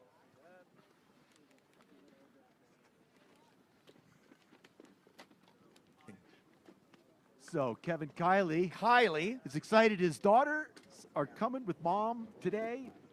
So fun to have the family join us here. All the staff here sacrificing family time to giving up vacation time to come follow their passion here in pro ski racing. Kiley, diehard ski racer, still races multiple night leagues. And cooks up a mean feast, too. He is the executive chef at the monastery for the Franciscan monks in Boston. Awesome. And he's our official chef while we're on the road. So good. We're looking forward to steak dinner with Chef Kiley tonight and Randy Patterson and Randy's wife along with Susan Jacobs out there in the merch tent. Check it out. They have all the super cool World Pro Ski Tour gear, hats, t-shirts, sweatshirts, turtlenecks. Check it out. Go check it out. Wind is only picking up throughout the course. And Susan Jacobs there hooking you up. Here we go. Yeah, wind picking up today. Look at the Christmas tree lights dropping. Green means go. Off and running, gates open, clock starts on both sides. Again, on the red course, features the likes of Joachim Lean from Norway. Blue is Brett Halsness. Here they come in the back seat, just a bit on the red. Brett Halsness a little bit wild up top there, getting out of balance. Having a hard time finding his groove. Halsness starting to pick up the pace. Lean, a little bit twisted there. Gets the back of the tails of his skis a little bit launched on those 165 slalom skis. They'll do that to you. Got to be ready down in the flats. Working the skis, Lean out front. Here comes Brett Halsness on the inside track as they head for the waterfall jump. Lean, 2 Norwegians out front. He touches down, clean and smooth. Halsness working it best he can to keep it real as Lean's going to cross the line first on the red course side. 36.96 for the red course of Lean. 38.90 for Halsness on the blue course.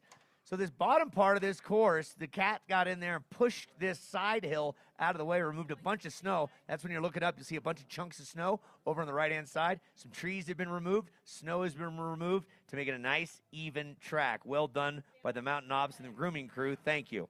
So a little replay here as we watch Brett Halsness on the blue course side. He gets a little bit tipped in. Oh, look at him. So powerful. He was able to pull that off and get back up, man. His hips were down below his knees, always a challenge, and that set him off to try to gather it back up as we go back to the top. Our next pair, it's going to be Tucker Marshall and Camden Burke. The Burke brothers, love these guys. They've got all sorts of love. White Rhino Capital the founders out of Naples, Maine. You got Camden and brother Keegan, 34 and 40 years of age respectively, and we're looking forward to seeing both of these guys do justice. But right now, this is Camden Burke, the younger of the two, going up against Tucker Marshall. So Tucker, after the first run of the blue course, had a time of 37.18. So moved over to the blue course side is the Vermonter. And against a Mainer, a couple East Coast boys facing off here in qualifying rounds. $250,000 purse here at TAOS for the World Championships of Pro Ski Racing. Big thanks to everybody here at TAOS. So welcoming, such a super cool place. We'd love to get up there and ski that ridge.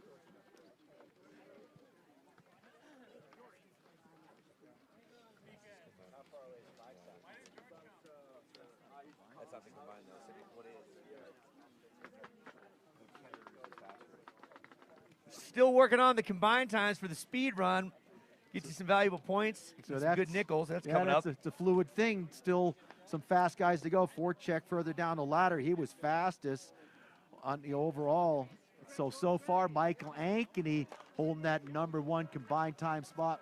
Simone Camelander not happy with his second run. He was a shoe-in there, but it's Michael Ankeny. Let's get going with racing. We got Camden Burke getting after it on the blue course, followed by Tucker Marshall. I know what happened to Tucker up there. Got left snoozing. He knows how to get out of those gates battered up. He's picked up some time letting it run as Marshall. So that's going to cost him some time, not getting out of there as soon as those doors open up. Marshall on the red course against Camden Burke on the blue course. Cam's first time, 37.31. Of course, they go out in front when they make the turn.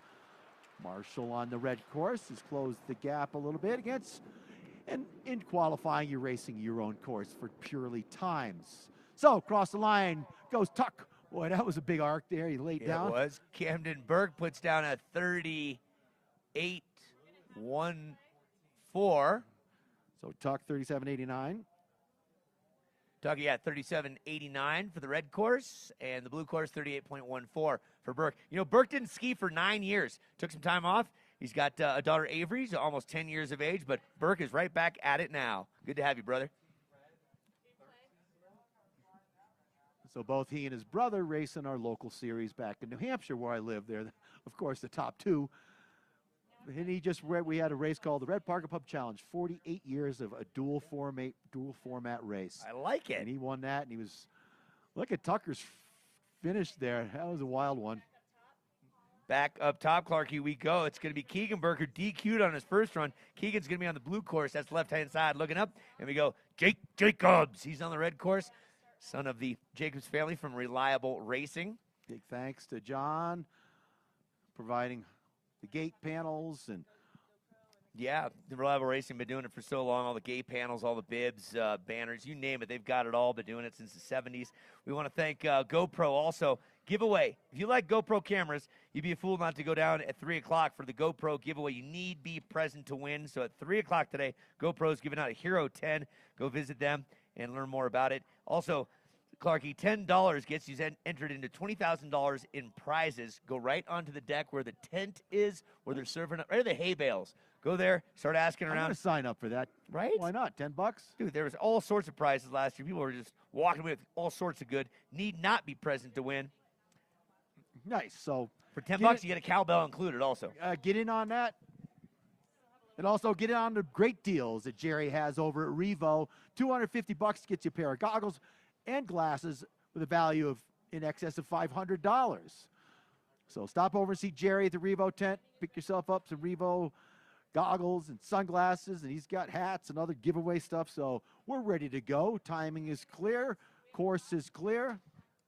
Keegan Burke, part of the White Rhino team out of Naples, Maine, living in Southern California, Ladera Ranch. He's on course right now. That's Keegan is going to be on the blue course, and Jake Jacobs on the red. Oh, Jake getting all kinds of twisted and sideways. Got to keep the skis on the snow, way faster on the snow than they are in the air.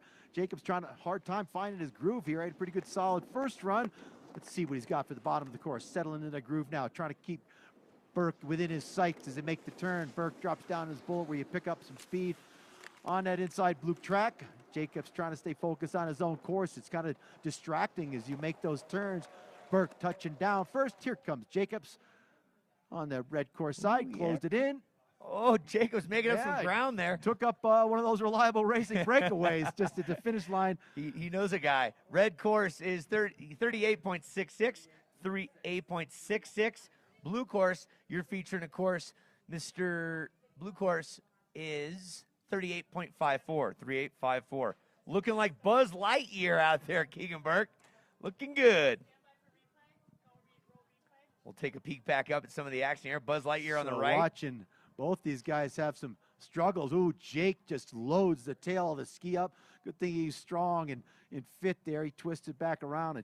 But boy, when that happens to you, the focus can go away fast. But he pulls it off in the end. And we'll go to the next pair. Jeffrey Reed, second quickest on the blue course, moving over to the red course side against Ted Ligety. Ligety was 8th in the first run of the red. He starts behind the blue side doors now, Uncle Lee. Yep. So prize money, $250,000 combined for the men and the women. That's what's being delved out all weekend long. Checks will be starting to be cut tomorrow on the GS portion of this, and Super Slalom goes on Sunday. So it's going to be all the same racers. They're going to be in a little bit of different order here and there, but it promises to be fantastic. And we should talk about Ted Ligety here. You know, he's been so successful in his World Cup career, and he's here at the World Pro Ski Tour once again. We thank him for showing up, and we'll see if he can put down a little faster time on the blue course as he was 8th on the red course. What do you see, Clarkie?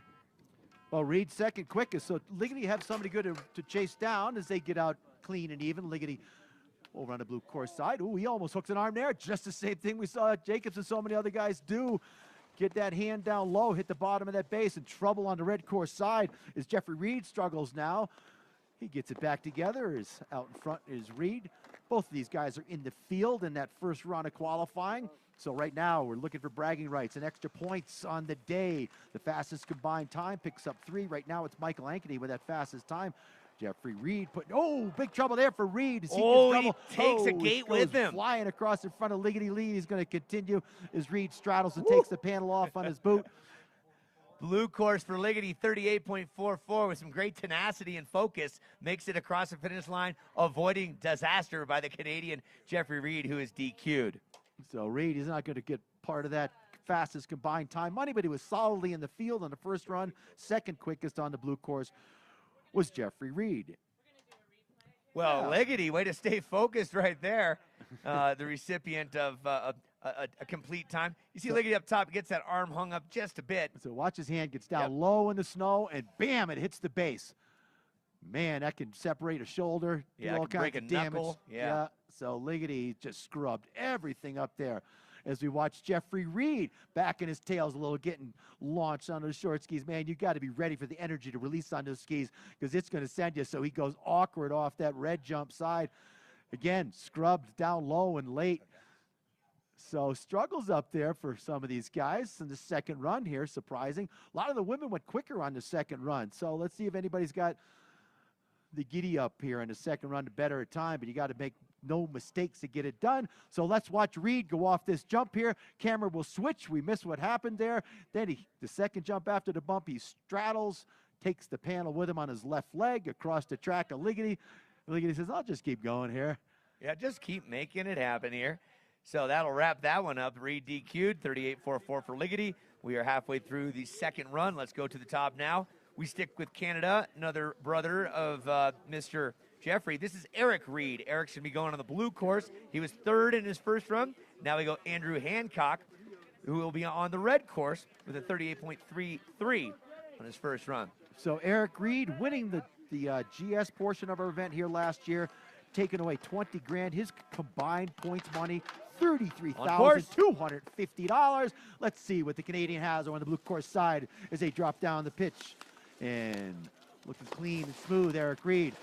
And Hancock, his first run time was a 38.33. Reed out front. The Canadian gets a good juice out of his skis as he drops down in the bullet. Staying focused, trying to stay aerodynamic as he hit the flats. Straighten this thing out the best you can. Make sure you got the right wax for that midsection. It bakes off there. It's kind of soft as we come down the end of the day. Ooh, hang in there, Reed, hang in there. The waterfall jump is presenting to be the nemesis of so many of these guys today as he crosses the line. Let's see what Reed. 36.77. Nice job by the Canuck. And Mr. Hancock lays down a 37.85. So Hancock picks up a bunch of time there, Uncle Lee. His first run was a 38.30. Yeah, so by a half a second. Hancock, one of the few guys so far to lay down a faster second run. Yep, Reed dropped 0.7 of a second, but here's a look back at it. We can see why. So still these guys trying to figure out when to pre-jump this thing, because there seems to be a little bit of a lip on that jump there that sends those skis just on a not an ideal takeoff position. Nope, and was able to hold on there, get those skis back to reality, and focus on the finish line. Y'all getting a feel for how this is going. Florian Zwiebel is on the blue course, and next to him is the fastest from the first run altogether, Filip Forček from the Czech Republic. So Forček with a 35.21. So he was a couple tenths ahead of Simone, who was fastest on his course. Down the pitch they go after they switch course. Forček on the red, and Flo on the red. Florian steps behind the booth here with us, and occasionally he's a great job as a race announcer and give us a little insight. So let's see what he's got for the red course. Is Florian he's on the blue course side, had trouble in the first run. So Forček out in front, heading for the finish. Fastest guy in the first run. Let's see where he stacks up here in the second run on that red course. 35.69, 35.69. 37 even for Florian.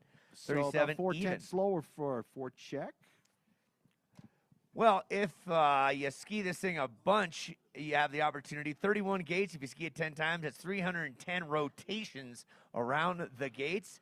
And a longer course than both the Hallison Hill and the Bear course, and quite a different angle of attack. And again, Barrett Stein and the entire crew making this thing come together. Smooth, easy, and a couple of learnings from last year. Let's set the stage now for up top. Alex Berkner, who was 4th on the red course in the first run, up against Luis Fassa, who was 8th on the blue course on his first run. They're swapping it, and they're up top ready to go. One of the crew from CU.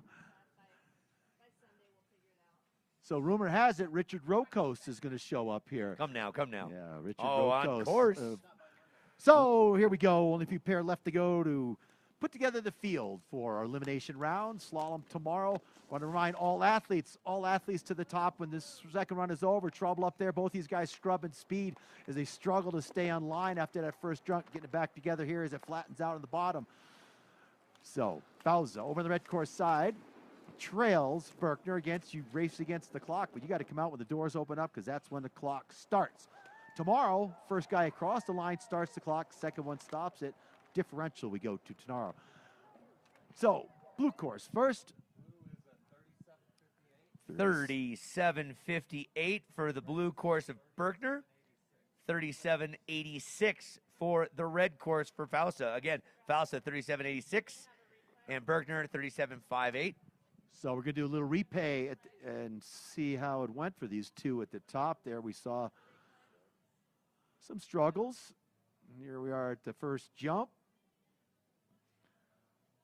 Yeah, the struggle's real. Yeah, ooh, boy, that was just too straight. You really got to keep that turn shape. Got to get that outside ski pressured up high. You run low down like that, and you end up having to scrub to stay on line, giving up valuable time as he tries to straighten it out. Now we're back to the top. River Radamus, trouble in the first run, DQ'd Leif Haugen from Norway over on the red course side at a 36 point. What do you have? 36.08 for Leif, a traditional Norwegian name. And there's the win we were anticipating. Right around the noon o'clock hour, they said they'll be pushing it across from left to right. And we're seeing it now. TV's ready. So Leif did qualify in the first run.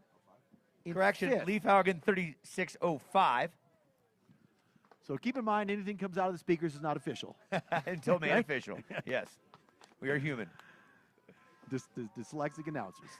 That's it. There we go. What do you got here? Serious now. Blue course gets a good solid start as they drop down the pitch. River Radamus wants to put together solid time, so he finds himself in a good spot on the ladder. Radamus throwing a stivvy in there to keep it on line, doing a good job, getting some juice out of the ski. U.S. ski team member out in front over Haugen. Haugen quick in his first run. Here comes Radamus dropping down the bullet, making the turn, heading for the finish. Ooh, good situation going on here. Radimus to the waterfall. Let's see how he handles the waterfall. One left foot down first, right foot follows, get some juice out of the ski. See, head for the finish. Across the line will go Radimus. Leaf, 36.55 for Leaf Hagen. No,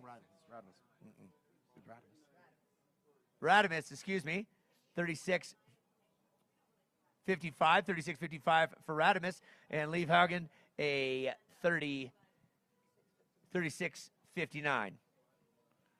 So pretty evenly matched pair right there. Back to the top.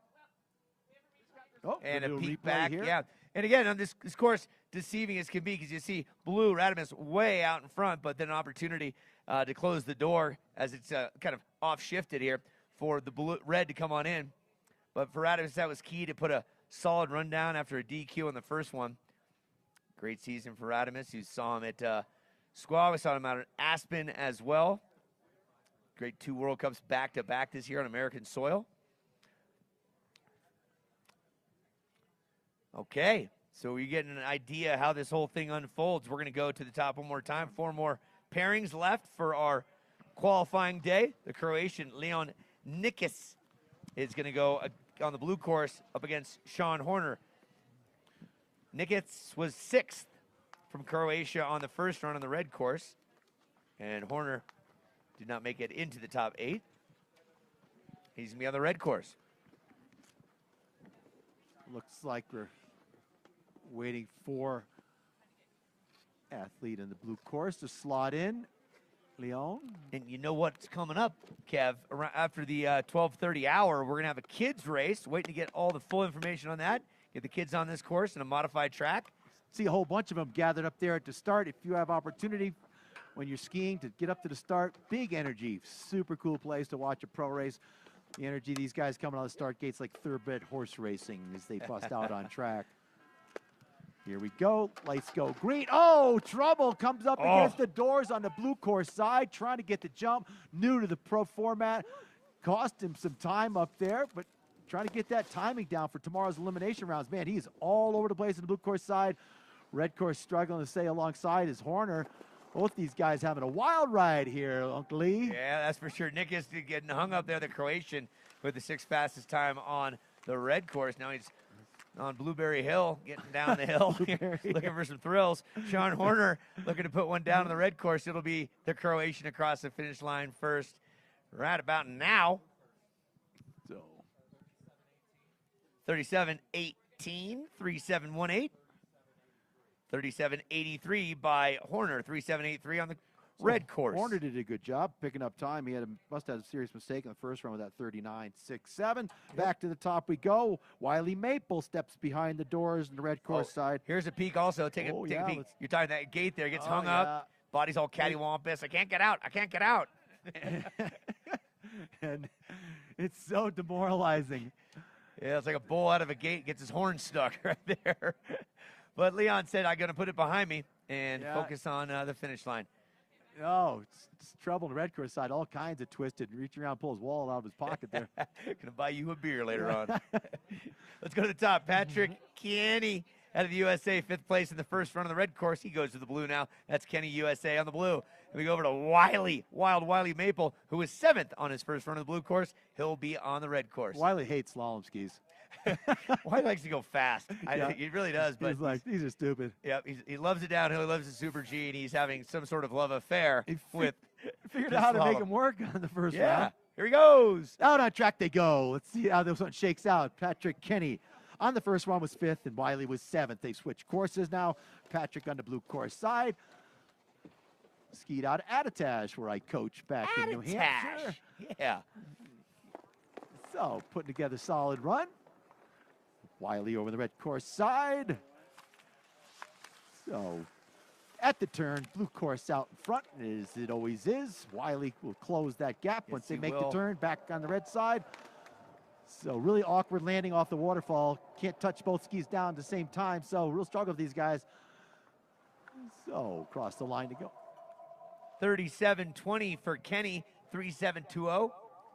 37.35 on the red course, 37.35 for Wiley Maple on the red course.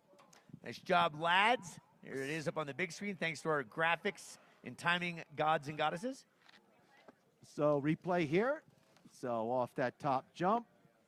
Ooh, got the going off there like a duck move. So it's really important to get that turn completed above the jump. So get that direction change done, get those skis back down to the snow as quick as possible. That's where there's speed to be made in the air, losing speed. So back to the top we go. Not so much in the air, right? Yeah. We got to start, stop, hold that thought, folks. McLaughlin now will be on the red course, and Weingartner, who DSQ'd on the red course last time, will be on the blue. You're witnessing the World Pro Ski Tour 2023 edition. This is the finals.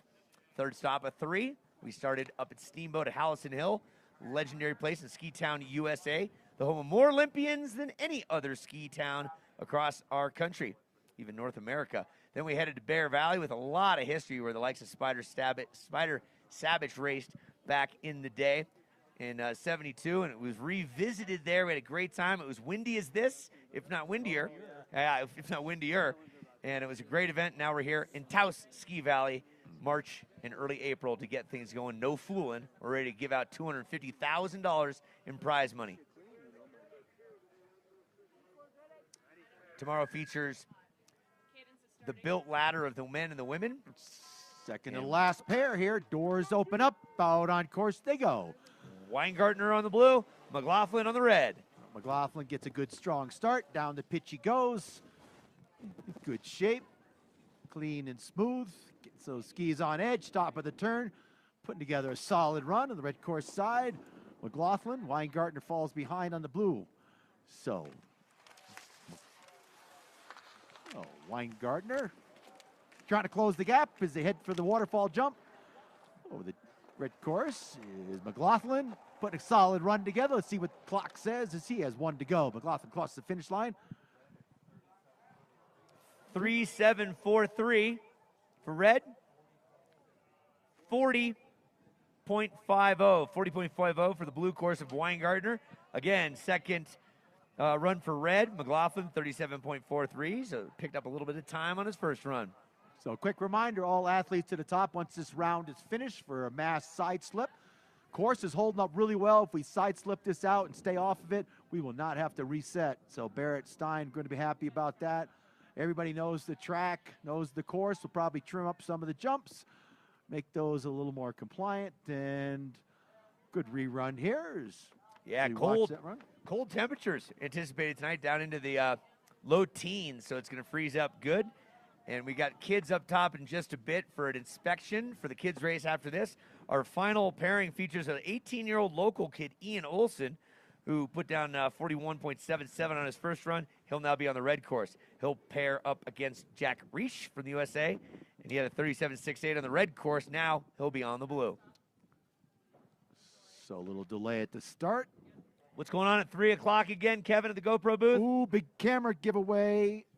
So stop by, sign up for that free camera giveaway. Great to have the guys from GoPro here with us at TAOS. And then, of course, you get in on the raffle, $10, $20,000 in prizes given away. Don't have to be present to win, and you get a free cowbell with your $10. That's right, right on the tent. Go visit Jeff Sherwood and company on the tent, right where the hay bales are. Get yourself a margarita, beer, and some water. Stay hydrated, keep the sunscreen on. So big thanks to Mazda. Immerse yourself in the outdoors with a beautiful, capable Mazda CX-50. Purpose-built for where you want to go. To learn more about the Mazda CX-50, go to MazdaUSA.com. Welcome all the top brass from Mazda here this weekend at TAOS.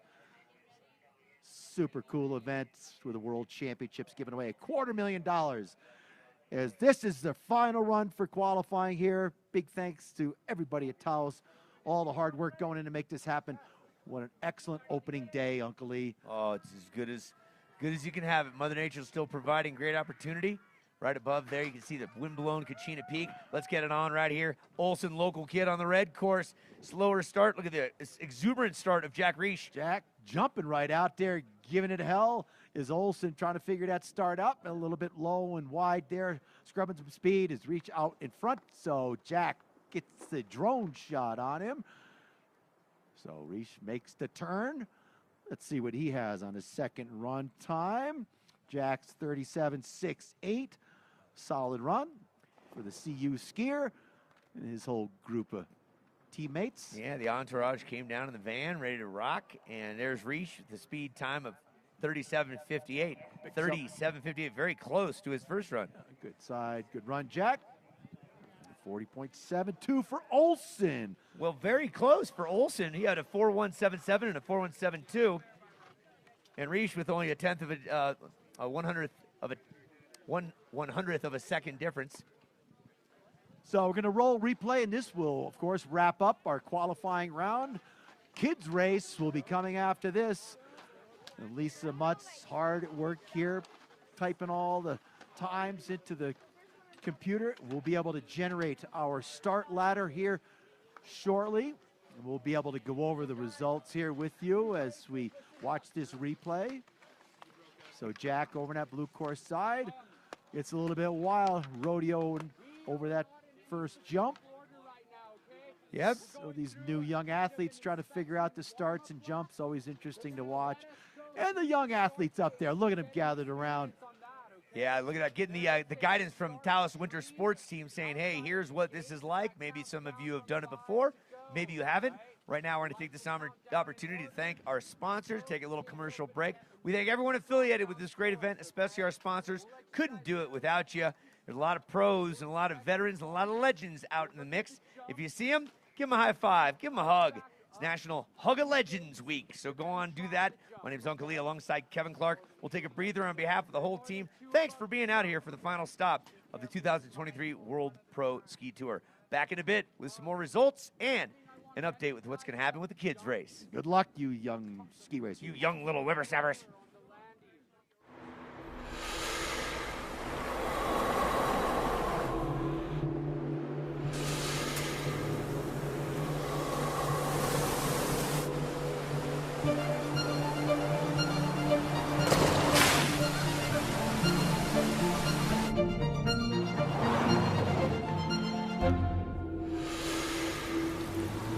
Introducing the first ever Mazda CX-50. Here is a place situated off the map of ordinary, a place that is independent, free-spirited, and intimate in scale. A place that since its first lift was installed over 60 years ago has strived to stay true to its roots while growing better rather than bigger.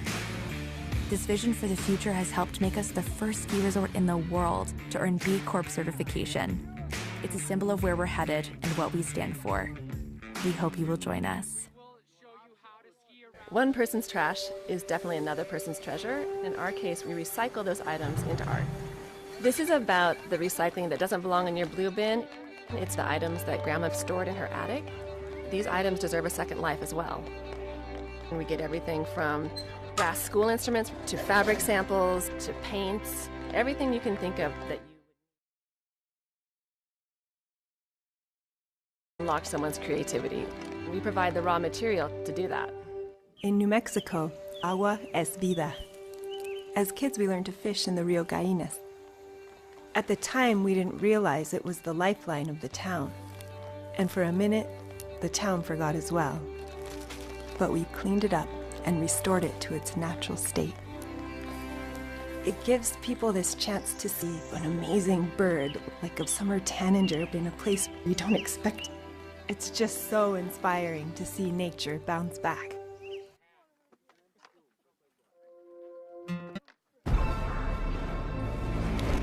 For more than half a century, Seiko has been supporting athletes in their efforts to be the best. Now, we want to bring this reliable technology to anyone striving for a goal.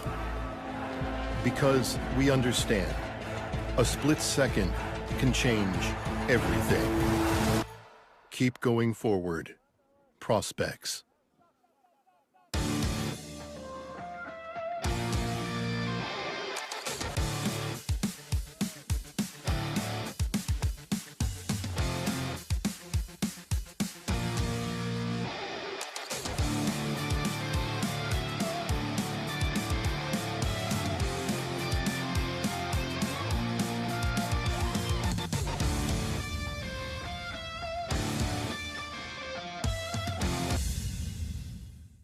Tough Shed, a million uses. One of them tough enough to protect whatever's valuable to you.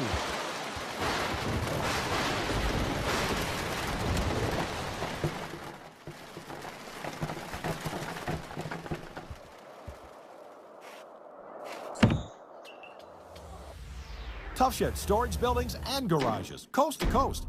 For the store nearest you, call 1-800-BUY-TOUGH or visit toughshed.com.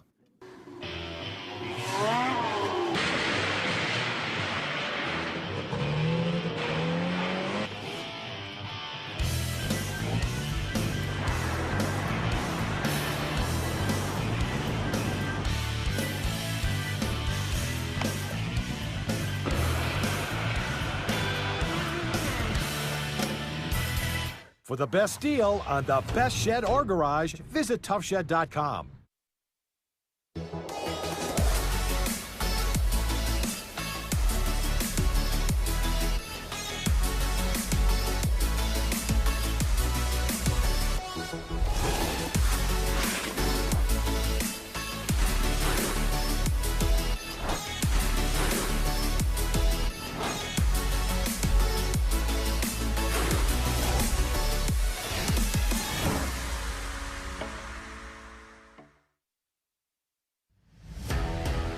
In general, ski racing is a pretty tough sport.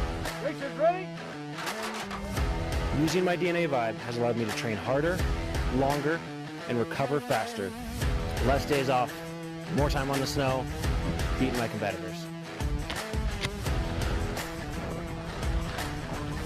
Having another option to be doing what we love and to continue to race, it just keeps the sport open and keeps you in it.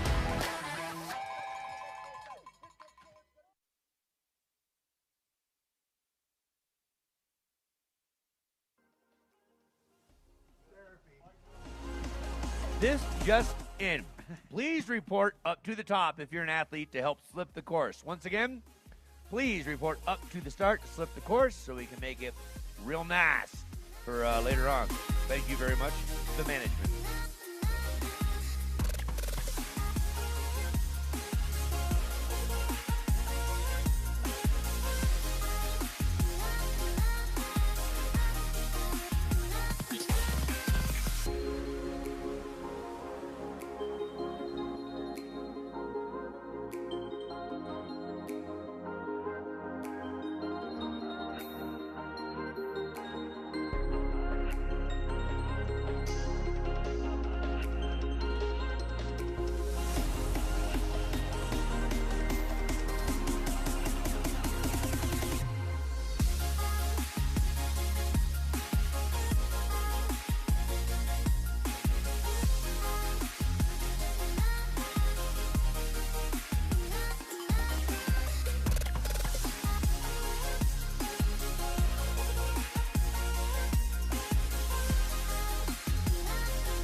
Welcome back, race fans. The junior race about to get underway.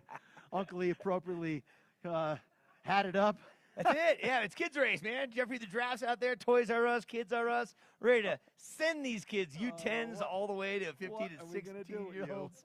Yeah, this came straight from Japan right there. There was one left. My buddy picked it up. They're fighting over it in the stores, and I got the draft hat. There it is. But this is not about me, Cap. This is about the kids, and we've got a litany of them. I think a perfect even number 23 of them to come down the hill. What do you know of children and how they race, Kevin?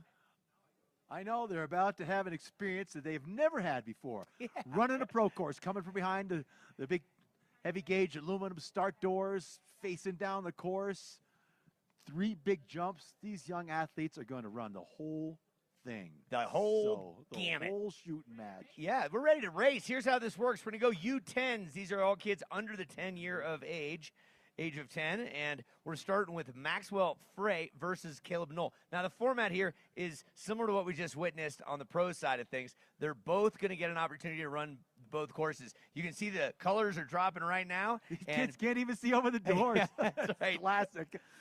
Little U10s looking over the doors, but these kids are trained ski racers here so in the race program. Caleb Knoll, yellow helmet on the blue course. On the red, Maxwell Frey. Caleb says, I'm going around the bump, and so is Caleb. Yeah, it does not say anywhere in the kids' rule book that we never got that they have to go off of the air whatsoever. That's smart ski racing right there. I believe. Ducks between the TAOS banner. I like that. Drops into the bullet. I'm liking His this competitor says, I'm going for it. No, he says, maybe I won't go for it. Yeah. I made every turn, though. Look at Caleb Knoll. I mean, I'm loving that. This little guy is just ripping. He has every color under the rainbow. Looks like a package of Skittles exploded on him, and he's eyeballing the waterfall air in front of the CBS Sports Network. He goes around it for safety. I don't know how you go around the other side, but where'd Caleb go? That is, there's Caleb. He's coming across the finish line. They were looking at Max. Lickety split. Max will go. Woo! Caleb Knoll in the blue, making money. He says, I'm going for it. No, maybe not. Oh. He had head fake. Yeah. Go. I love it. This is that was partial blue course and some red course. This is Maxwell Frey finishing up on the red course. Put your hands together, scream and shout. Maxwell not afraid to make it. Looking around. Says, where's the camera? Good job. Oh, grabs a bullet in the finish corral. Good job. I love the bullet after across the finish line. That's valuable experience there. Look at these kids. They can just barely see over the top of the door. So we do pro-ams all the time or kids races, but we never come out of the start house at a serious mountain like this. This is awesome. This is good. When you grow up skiing here, get good early. Oh, right. You're forced to ski these steeps. Look behind him. Look at that behind him. That's what these kids like. Let's go up and rip a run and jump the cornice. Yeah, I mean, I came here last year for the first time, and people said arguably it's steeper than KT22. I would argue to say that's true. Let's go here. Red course features Jasper Knoll, originally from his mother, and then Kaz Womack. He's on a TV show, the TV show Us, for 3 years. We met Kaz last year here. Kaz is on the blue course, and they're working their way. There he is. Any which way they can, and making their way around the gates. Yeah, some good up and down, get the pressure on the ski, having some fun. It's all about having fun here on the World Pro Ski Tour, the World Pro Fun Tour. It's right. The FU and fun, having a good old time. Some of these kids are so small they might make it through the gates if they duck down low, but that's not a requirement whatsoever. Look at that nice tuck he's got going through that blue section through the Pro Alley, as we call it. Yeah, Kaz Womack again already graced the screen, the TV screen. He's on that show Us for 3 years as one of the kids, so he's got a nice college fund put forth. And here is the other course, which is the red that features the likes of Jasper Knoll. And I love it. Jasper. The yellow coats are pointing, go here, and he goes right around. That's too tight a turn. I can't do that. So who's coaching these guys up there? Let's try to get a lowdown who the coaches are. Do we have an idea? Bert Scow is the snow sports director, and he's got, I'm sure, a group of coaches. But remember, a lot of these kids have never done this before, so they're doing the best they can. Oh, I love me some rabbit ears. You got one up, dude. Oh, you got one up on that. We're still in the U10s. Red course features Declan McDavitt. He's tremendous at hopscotch, and he loves everything associated with school, especially spelling. And then we have number 1 bib over on the blue course. It is Ella Womack. I believe that is the daughter of Scott Womack. And Ella Womack has is in a band called the Rebel Rabbits. What? Yep, that's what it says right here. I believe everything I read. All right, those rabbit ears looking good. Flapping back in the breeze as they drop down the pitch, heading for the first jump, about to take the exit.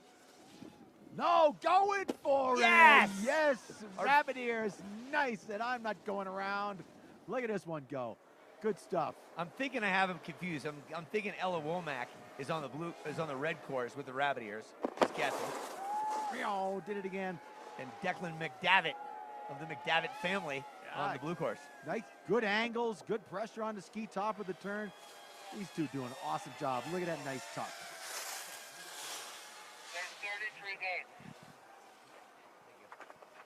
So way out front, all alone on that blue course side is Ella. Going off the side of the jump, getting back into it. Yes, nicely done. No, that is so that is Declan with the rabbit ears on the red, and Ella is on the blue course with the Red Bull helmet. Yeah, Declan, big round of applause for Declan taking all 3 jumps like a man. Dang, Declan, dang. That's right, hopping like a rabbit. Ooh, look at those sassy pants. That's definitely a Fuchsie Racing jersey wearing bib number 10, Pele style. We'll have a small hole while we change some software right now. This is going to be the U12s coming up next. Do you remember how old you were, Clarkie, on your first official race, or the first race you remember? Oh boy, I don't, but I bet it was, Back right in the around 20th 12. Was it back in the 20th century, Kev? He's Kevin Clark. I'm Uncle Lee. This is a kids' race. We did it last year. We're doing the awards right around the 3:30, 4 o'clock hour down on the deck down below with a bunch of giveaways, autograph signing with athletes. Going to be a great afternoon on this Thursday, March 30th. Speaking of giveaways, visit the GoPro booth. They're going to give a camera away at 3 o'clock. So when you talk GoPro, sign up for that. There we go. Of course, Emma Mosby is on the red course. She's a 10-year-old and going up against August Wood, allergic to nuts and an all-star baseball player. That's August Wood. All right. Okay, hitting home runs now. Oh, off the jump. Oh, loses the shoe. Down on the red goes course Frazier. side. Landed a little bit too much forward. Yep. A little heel release on that landing. Findings are meant to come Look off. at a drone flying in the sight there. Yeah, that's Corey Chasing her down. Diblis and company with 2 Planks Production, making sure that that thing is upright and staying focused, not getting blown around. And look at the aggressive forward positioning, hands out in front. Look at the teeth. He's like, I got this. It's all me. I'm going off this thing. I'm doing it. Woo! Back up. Into the back seat, but right upright. This is August Wood across the finish line. Yeah, look at him. He's the man as he reaches for the finish beam. He knows what he's doing. Give it a stab there. He knows what he's doing. And for Emma Mosby, a shoe came off up top, unfortunately. This is, by the way, the GoPro booth you just mentioned, the tent had an episode. The wind took the Red Bull tent and had its way with it, let's just say. GoPro. The GoPro, GoPro tent. Up and away. It just didn't withstand the wind pressure. Kansas anymore, Dorothy? No. Okay, we continue on. Bram Franklin of the Franklin family. That's right, John Franklin's kid is up there on the red course. Axel Vasca. He's pretty excited about his ski racing this year. When I saw him last night, I've been training hard, ready for this. Here we go. And Axel Vasquez likes to read. It says he's 11 years young, wearing bib 11 on the under 12s here. He is on Look at him blue. go. Sends it off the jump. Yeah, look at the moves, man. This kid has got some angles. Yeah, Bram look right at there that. on the red Elbows. course side, trying to keep him in sight. Look at him go. Over the next jump. Barrett Lands Stein's right in- excited. Yeah, Stein in here going, yeah, look at this little guy go. Dude, I like the Okay, angulation. here goes the bullet. He's going to get down in there, maybe use those arm guards. He's putting off like he's trying to fend someone off on skier cross here. And All it's right, over jump. the big one, the waterfall, gets it done. No problem.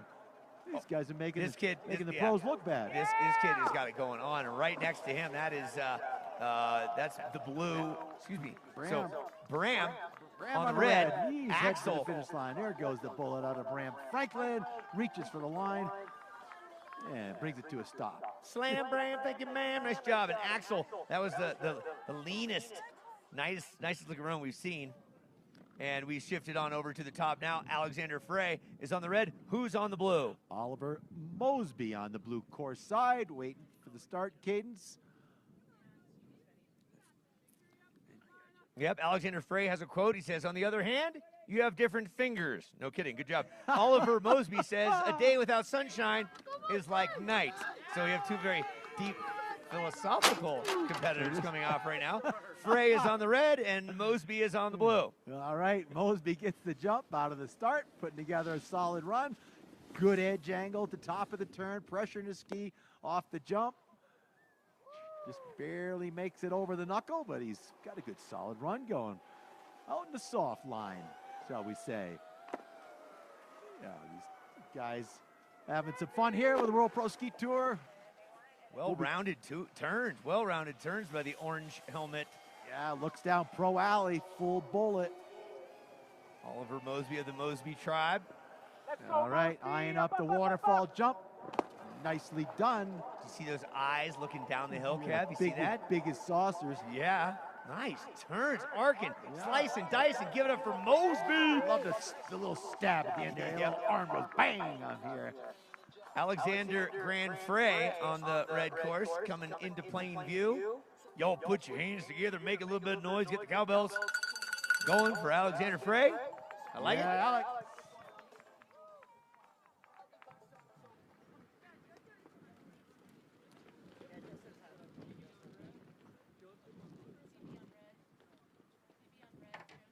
Phoebe Snow. Great shot of the screen right there. Rabbit ears pass. that's actually wrong. It's wrong state. But that's 08. That would be, that's August Wood up there. Looks like we got to give a shout out to Sentinel Bank. Looks like our official sponsor for the kids race. They got the Sentinel Bank bibs on. Thank you, Sentinel Bank, keeping New Mexico funded and financed and money taken care of. Clarkey, it looks like we have Phoebe Snow Desitoff running solo. She's so valuable. She's just going solo in this one on the red course, it looks like. So let's see how Phoebe goes. Is she going to go over the jumps or will she go around them? Hey, TAOS. You know what it says on Phoebe Snow's bio? She says, the early bird gets the worm, but the second mouse gets the cheese. Phoebe is in her own space right now, and she's in her Goldilocks suit. Yep, she's rocking bib 58. I have not one football player I can think of is 58. Can you? Nope, not even a race car. I got nothing. There you go. The wind's coming downhill now. The banner bowed out as she gets a little tailwind to get out of sight. Oh, look at the ground storm going on. She's getting some windblown power. Look at her. Nice, pulls it Phoebe. off, man. Quick move when she landed. Skis bounced a little bit. She set that edge and got back on track.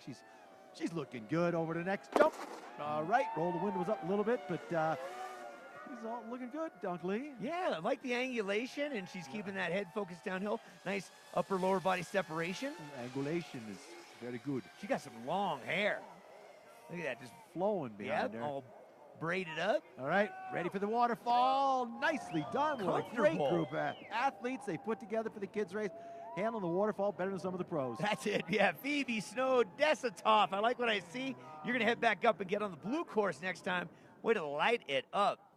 All right. Speed time, 50.02. And yes, that's the first speed time we've announced.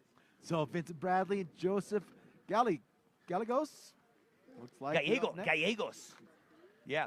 Vincent Brady, part of the Brady bunch on the red course, and Joseph Gallegos, number 50, bib 59. These are the under 14s now. In order to be in this, you have to be under 14. 12 and 13s. Yeah. Okay.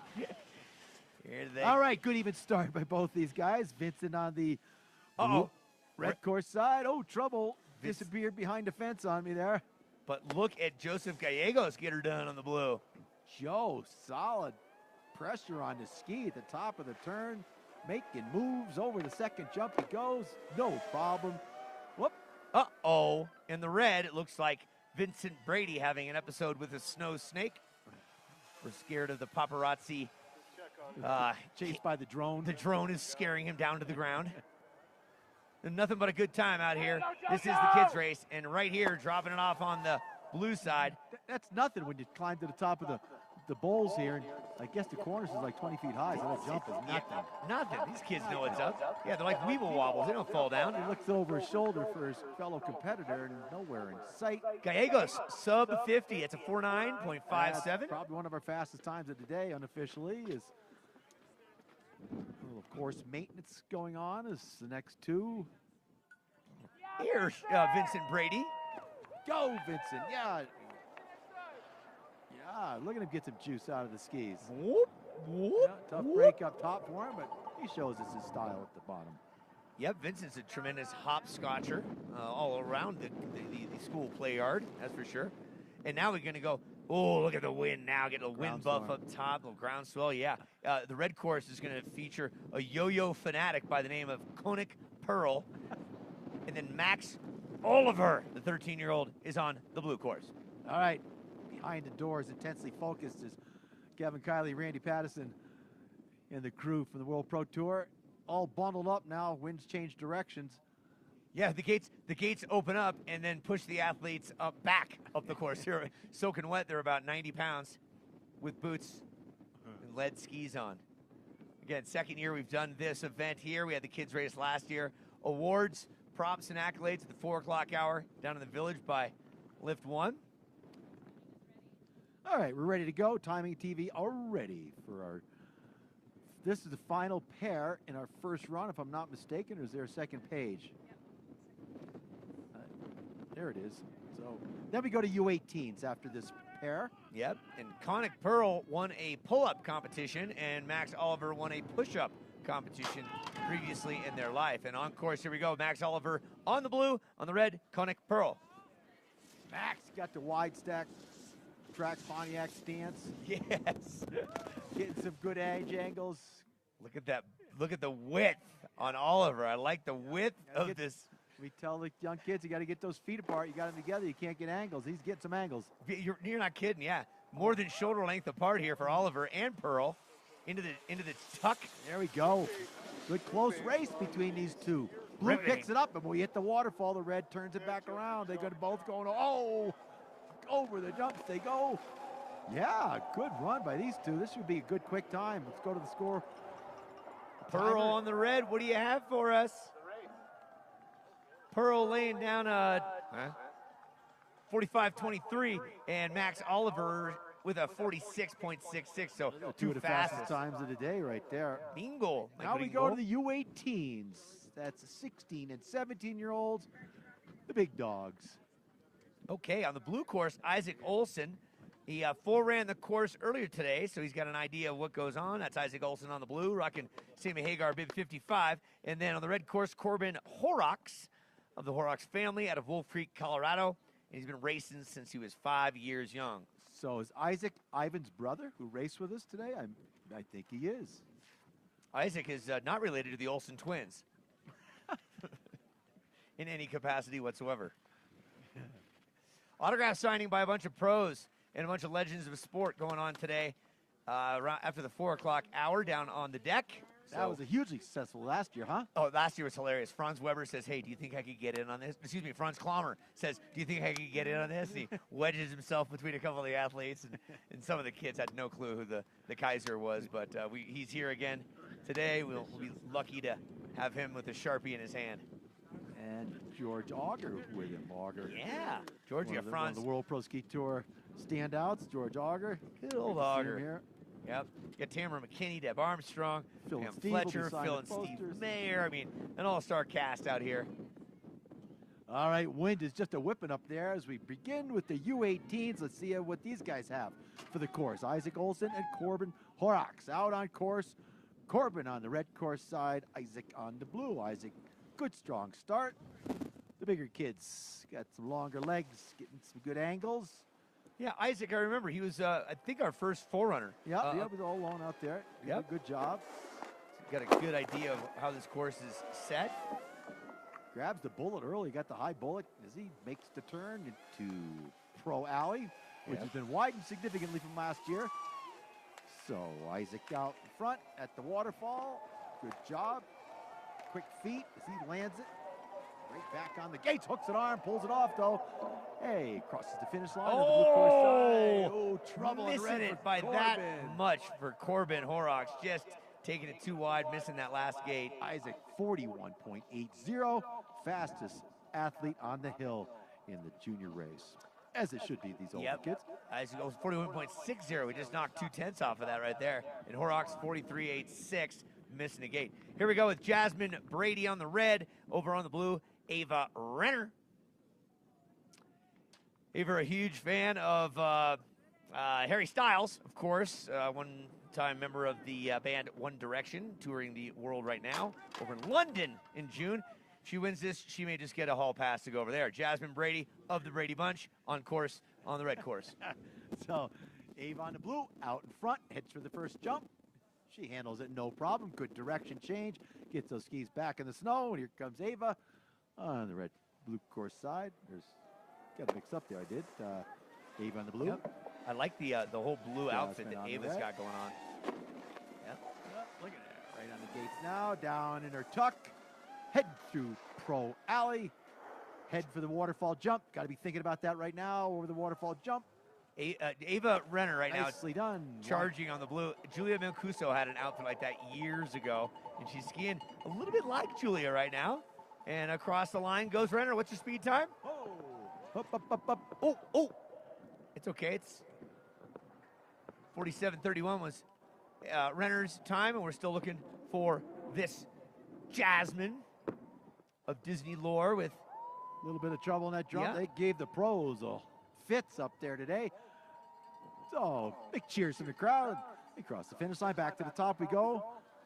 Solana Pearl and Rowan Heflin.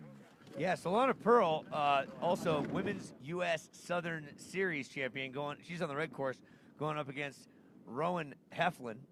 Southern Series. The Southern Series. You gotta say it with drawl when you say it there, Clarky. I just spent some time in Tennessee. Did coming ya? out here.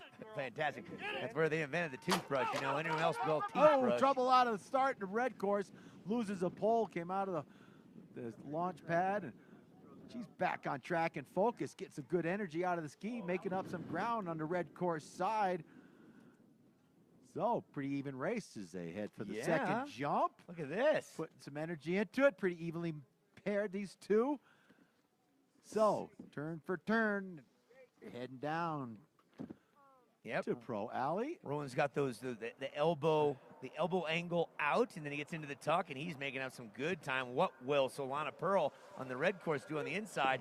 Off the jump there, clean, lean, and mean for Rowan. All right, good job by both of them off the waterfall jump.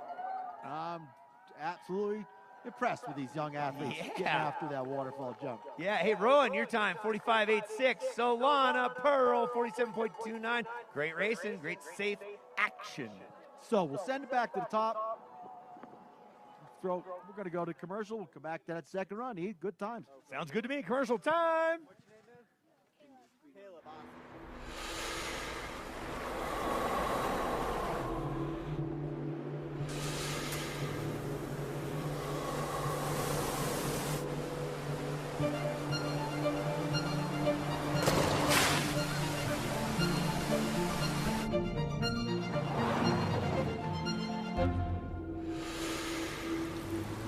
Introducing the first ever Mazda CX-50. Here is a place situated off the map of ordinary, a place that is independent, free-spirited, and intimate in scale. A place that since its first lift was installed over 60 years ago has strived to stay true to its roots while growing better rather than bigger. This vision for the future has helped make us the first ski resort in the world to earn B Corp certification. It's a symbol of where we're headed and what we stand for. We hope you will join us. One person's trash is definitely another person's treasure. In our case, we recycle those items into art. This is about the recycling that doesn't belong in your blue bin. It's the items that Grandma stored in her attic. These items deserve a second life as well. And we get everything from brass school instruments to fabric samples to paints everything you can think of that you would need to turn into something new. I know we're successful when we've unlocked someone's creativity. We provide the raw material to do that. In New Mexico, agua es vida. As kids, we learned to fish in the Rio Gallinas.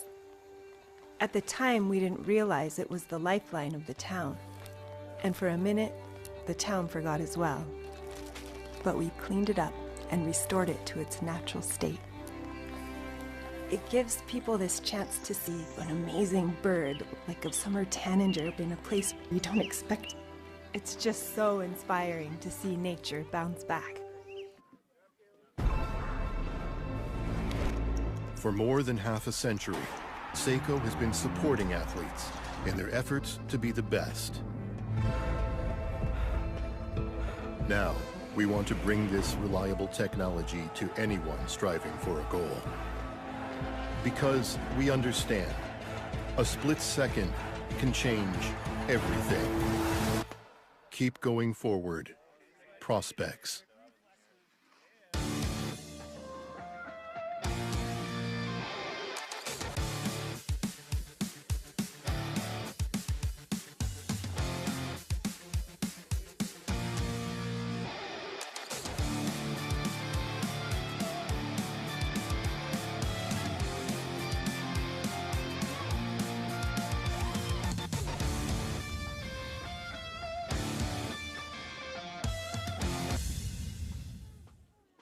Tough Shed, a million uses. One of them tough enough to protect whatever's valuable to you.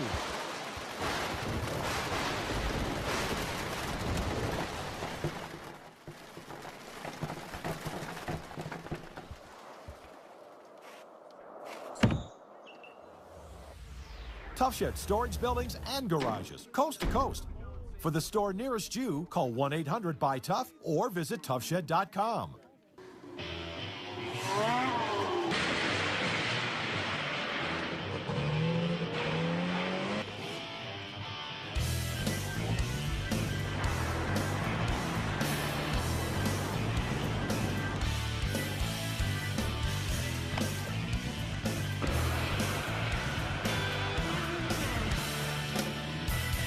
For the best deal on the best shed or garage, visit toughshed.com.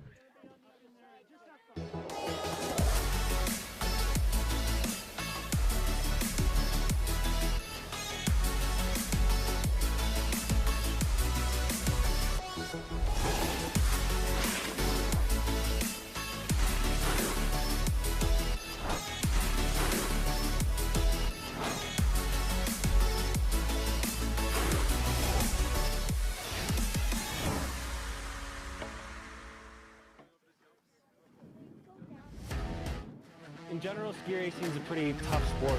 Racers ready? Using my DNA vibe has allowed me to train harder, longer, and recover faster. Less days off, more time on the snow, beating my competitors. Having another option to be doing what we love and to continue to race, it just keeps the sport open and keeps you in it.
Here we go. We're back. Run number 2 for the Junior World Championships here. TAOS having some fun here with these young athletes. Just make that up. Did you just make that up? Junior World Championships? Junior World Championships. I like that. That's Pro, good. Junior Pro World Championships. Yep. With no money on the line, but just bragging rights. $1 million monopoly money. That's right. Payable over the course of the next 50 years. This is how it works. Just like we saw it happen before, we're just going to reverse it. It'll be like you're looking at it as a mirror image. Maxwell Frey will be on the blue course, where Caleb Knoll will be on the red course. The Christmas trees change color until green means go. Kevin, what do you see? I see that after the first run, Caleb was quicker with a 59.12. Mo wide there, throwing spray at him. He looks over his shoulder, a little bit of interference, but we're going to continue, all in the spirit of good fun. He's trying to get back in the course. He's, uh-oh, I'm at the edge of the jump. I better get around the other side here. So red course, that is Caleb on that red side. Yeah, Caleb was dynamite on that first run. Just great angulation. He decides this time around with that explosive skill. What was that little move? He waved to the camera. He says the guy on the TV tower. I thought he banged his head with probably his pole. pushed his goggles up. Could have been. Yep. You know, he'll get the head wobble going when you're that little. The helmet gets heavy.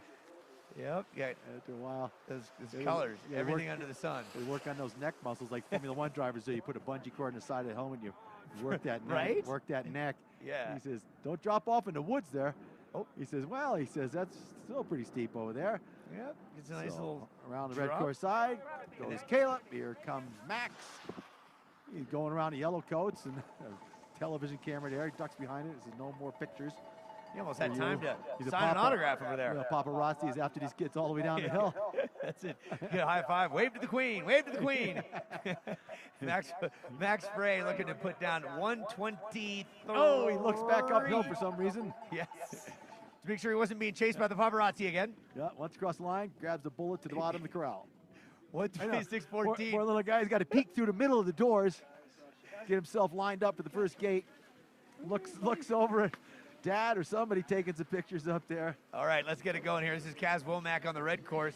He was on that show, Us, for 3 years, and Jasper Knoll is on the blue course. What an incredible experience for these young guys that come out of the start and go over or around the jumps as they so choose.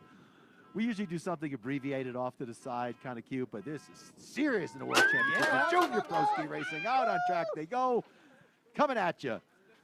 All right, down the pitch they go, over the red course side. Kaz, after his first run, he was at minute 41 seconds. Jasper was at minute and 14 seconds over on the blue side around the stretch to go.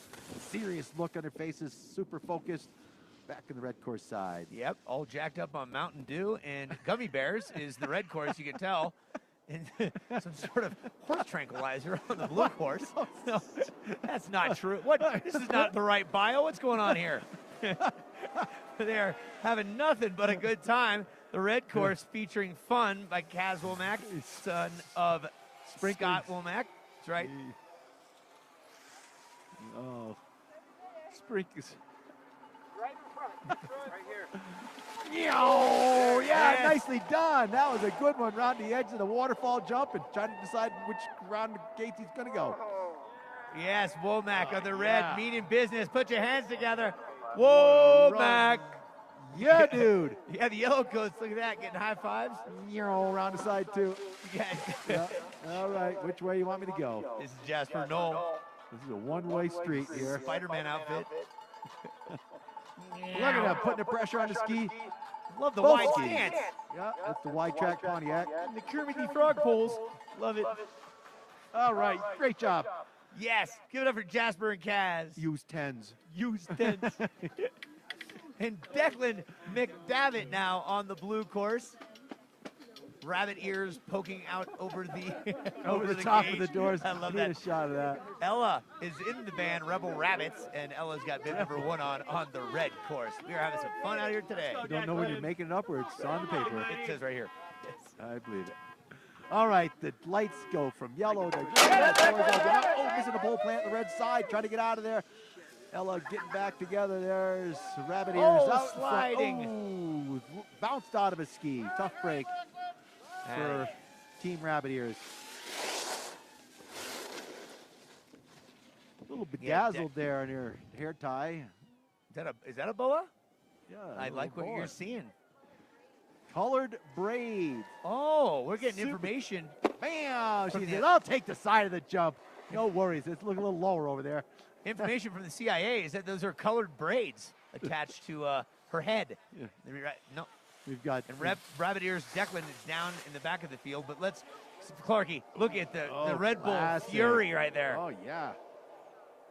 Here she goes. Couple of pushes and pulls to go around. No. You got whoa, this. Yes! Whoa.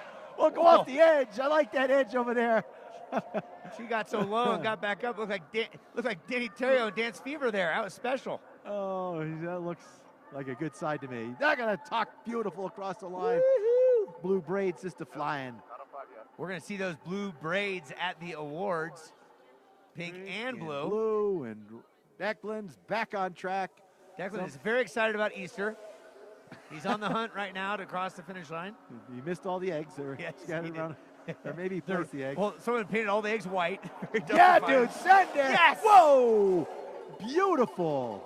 Shelly Making says up ouch. for lost time, sends it off the waterfall. You pros, hope you're watching because these kids know how to send it. He has a racing style meets a big mountain free ski style. I like it. With the ears, he's adding up to perfect science. I like it. Did you see his head fold forward when he landed? The ears almost knocked his eyes out. This is a good time. I hope you guys are having as much fun as we are. Our next contestants on the Race is Right is Emma Mosby, who wanted the U12s. Emma, we're hearing August Wood is on the red. Allergic to nuts and is an all-star baseball player. And Emma Mosby informed us that the white in our American flag is for peace and unity. Did you know that? You told me that. Yeah, I just did. Come on, Emma. Yeah, any proud Americans out there today? Put your hands together. Yep. Mm-hmm. Good. Yep. Yeah, hey. That's right. Big. Land of the free. The red is for bloodshed, and the blue is for courage and valor in the office of Chief of Staff. If you didn't know that. 13 stripes represent the 13 original colonies, and the stars are our 50 states. That there is our flag. Timing is ready. TV is ready. Clarky, are you ready? Ready to let them rip here. Lead a clicker banner, CB banner, Celsius banner, just looking good. Side of the course.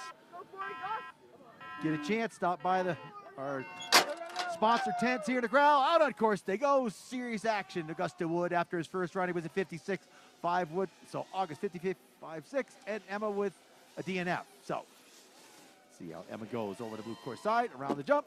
Nice job, August Wood on the Yeah, red. August just planting it. Yep, an ample amount of air stomping it, both feet down. Still looking good. Second jump. Tell you featuring- what, these kids will remember this for a long time to come. Good job. They had a hard time getting those hips back up above the knees. Yeah, because you don't win an Olympic gold medal or a World Pro Ski Tour on your very first race. You earn it. Earn it. Train, train, train. Okay, down through Pro Alley, looking ahead. Maybe going to grab the bullet, maybe not. Thinking about the waterfall. He says, I'm sending it. There's 3 for 3 for August Wood in the red course. Good job, guys. Emma Mosby coming on strong in that Fuchsia Racing colorful tropical suit in the blue. But across the finish line first, who do you see there, Clarky? Gives it a punch across the line, goes. His second run time was a 57.43. That's So right. good fast times. Emma with a 1 minute flat 04. It looks as if a gentleman that likes to read, Axel Vasquez, is on the red course, and Bram Franklin, John's son, is on the blue course. Bram wants a little redemption on this run. I don't think he was happy with that first run down the hill. Says he's been training hard. Got some tough competition here at TAOS, Yeah. the race program. Speaking of the Franklin team here, we want to thank John Franklin, his entire staff, Briar Schreiber, and the whole Franklin family for making this whole thing come together this year. Oh, and that gate gets out there on the blue of Franklin, almost smacked him back in the face. Good thing he had the helmet on. Pretty even so far. Axel Vasquez on the red, Bram Franklin on the blue. So Axel off the first jump. Here comes Bram. Lands on the shoulder. Oh, man, he did a Bodie Miller, man. Yeah. More angles in a protractor. Off the second jump. He's getting after it. Bram trying to close the gap. Sends it a little. gives a little pop there to get over the shoulder as Bram and Axel head for Pro Alley. I love Axel's elbow out. angulation. You're really highlighted by the... Oh, look at him. He points him straight for a second there. Look at the little head bob. He doesn't even hesitate on that bottom jump. Man, he nailed it. Yeah, get me Bram's Axel. got some serious competition, this young man. Axel Vasquez. The Axel putting the... Looks over his shoulder, says, I got this run handled. Here comes Bram. Look at that, He grabs the bullet, 49.72 for Axel. breaks Sorry, the beam. 49.62, real close. 49.72, Axel. Close to your 49.17 on your first run. And Bram, you logged a 57.46, 57.46. All right, we're halfway through this second round, a little less than halfway through, but let's go. Alexander Frey is on the blue, And on the red. Oliver Mosby on the red. So, I can take him around the horn too. This just in, if you're watching this on World Pro Ski Tour on Facebook Live, we say hello, welcome and bienvenue and aloha. Thanks for your everything, and we're having nothing but a good time here in Taos. Oliver Moresby out in front there in the red course time. His first run was a 49.73. He was quick. And then Alex was, didn't quite have a time for him. So, just letting it go here. Having some fun with the pros in the World Pro Ski Tour Junior World Pro Championships. Grabs the bullet on that red course side. Oliver Moresby. Yeah, I'm liking it. Yeah, Oliver is lighting things up. I like the head bob there. See that? The head looks one way, looks the other. Nice off the jumps. This guy's got some skills. We're going to be in the honed here with the great coaches in the mid 40s. What do you think here? Yeah. Oliver, 2 solid 49s backing it up. So good job. Yeah, Moresby and Vasquez on the U14s, excuse me, U12s right there, making seconds count. Here we go on the blue. Alexander Nada Frey coming at us right now across. Time of 1:10.65. 1:10.65. Good job. Young U12s belonging to U14s now. It's going to be another solo run for Phoebe. I think got some new bio info, dude. Well, we do. I'm not sure if Phoebe's going to go. Got it. She is, yeah. No, it looks like we're going ahead. That's not what we have at the top. We're getting confirmation from the start that Phoebe may go solo. Stand by. We do know this, that at 4 o'clock today, the Junior Ski Pro Challenge Awards are happening down in the plaza. Starting at 3 o'clock, live music by Ponder the Albatross will get going. Yeah, Ponder the Albatross is starting at 3 o'clock. 4:30, pro athlete autograph signing session. The base of lift 1. As I complete my drive cross country, I'll have to ponder the Albatross. Is that 2,000 miles from here? Home? No. Well, I got to go to California first. Oh, that's a 3,000-mile tour. Sweet. That's Golden Voice of Kevin Clark. Always a pleasure. We call him Clarky. Okay, Phoebe and Joseph. This just in. Phoebe Snow Desitoff is going to go against Joseph Gallegos. So Joseph will be switching over to the red course side. Phoebe on blue after she had a solo run on the red. And we also have information, official information from Phoebe's mother, Chloe. Phoebe is into Scottish Highland dancing, and she is on the national team. She also loves herself some violin. She also has a horse, has a dog, has a chicken, and a donkey. Very well-rounded. Right? Yeah. Yeehaw. Got it all. All right, doors open up. Out on track they go. Fierce start by both of these young athletes. Joseph and Phoebe switching courses now. Joseph over on the, looks like he's supposed to be on the red course side. Whoop. So Phoebe on the blue, Joe on the red. Here we go. Phoebe send it. Oh, man. Boy, that little neck was just That's a chiropractor's delight right there. stretched out pretty hard right there, and they land. Impact absorbing all the way up to the neck. If she had the draft hat on right now, it would go great with that outfit right there. Yeah, buddy. And Phoebe is doing a bang-up job right now. Look at her sizing up the waterfall jump. Bam! Woo! Sticks it. Nicely done. Look at the angles. Nice skiing. Phoebe Low Snow. and late, but hang in trouble for there. Joey. Oh, no, he's not happy. Whips the pole on the ground. Gallego says, No, pshaw, he's pshaw. not even gonna. They're going to even congratulate his fellow competitor. Hey, Gallegos a fierce competitor. 49.19, missing the gate at the bottom. Desitov, Phoebe Snow, 47.88. Wow, that's was one of the fast. fastest times we've seen today. All right. Koenig Pearl and Max Oliver should be Yeah. slotting behind the gates. So, Koenig on the blue, Max on the red. Koenig, Pearl, Max Oliver sound like a couple of movie stars right there. I'd say. In a thrilling, suspenseful movie where one man tries to find yet another, Koenig Pearl will find Max Oliver. Behind the start doors. Behind the start gate.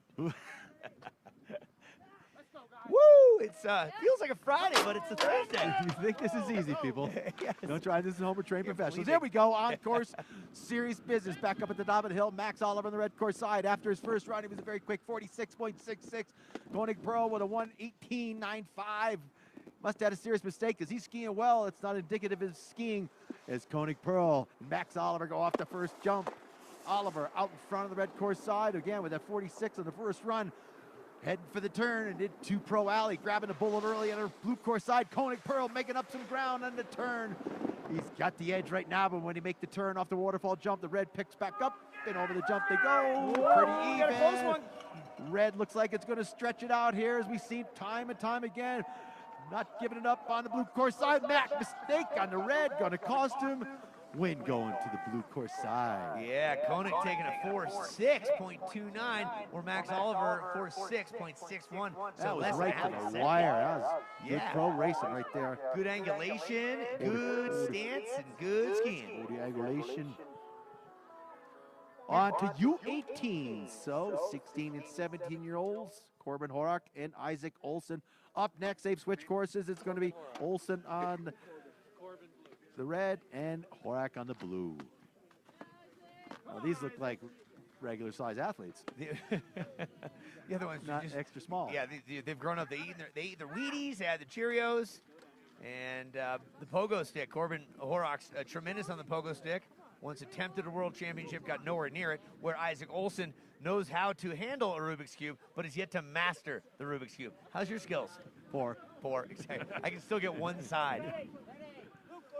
Oh, we hope you're having a nice time. Can't We're take the frustration. totally. All right, the cadence goes to green. Boom, doors open up, out on track they go. Horak.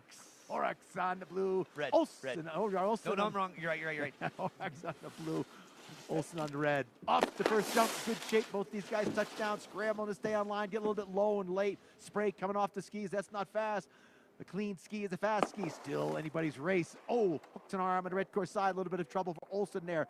And Horax is starting to close the gap on the blue. When they make the turn, he'll pick up some ground as they head down through Pro Alley in the bullet, trying to get some energy out of the skis, trying to figure it out over the waterfall turn. Red course then picks up the advantage again with 4 gates to go. It's all about the red course side. Isaac Olson with 1 to go, across the line he goes. Should be fast, 41.60, like fastest time of the day. Oh yeah, 41.60. Some of the pros weren't even logging that there. Horax with a 43.02 or somewhere in that neighborhood. Yeah, 43. Well, that was a good close round. So back to Yeah. the top we go. Jasmine Brady and Ava Renner switching courses. Renner red, Brady blue. Brady blue, Renner red. Again, this is our second to last battle here. We'll combine the times, figure out who the champs are in each category, and do those awards at 4 o'clock. Everybody's a champ here. Everybody. Junior World Poker Championships. Opening are the doors. Down the track they go. Red course getting a little bit of jump. Ava looking tough after her first run. She was a 47.31, and Jasmine was a 1:08. Oh, no, goodbye goes the shattered out shoe. of the ski. Tough break. Let's see what Ski Blue does jumps here. a chatter out of the line. She considered for a minute stopping to pick up the ski and said, nope, ain't doing that. This is my chance to win the big one. That's the one. That's Jasmine Brady. Through a Yellow little- helmet, keeping the eye on the prize. So Jasmine on the blue course, looking relaxed, knows it's all hers, gets down in the tuck, heads through the Pro Alley. The Blueberry Thinking Bullet about the Top. waterfall jump is 2 to go. Thinking, oh man, how's this going to be? And good job. Ooh, lands pretty hard. Up. Oh, spins it around. Half of a slow dog noodle. Right there.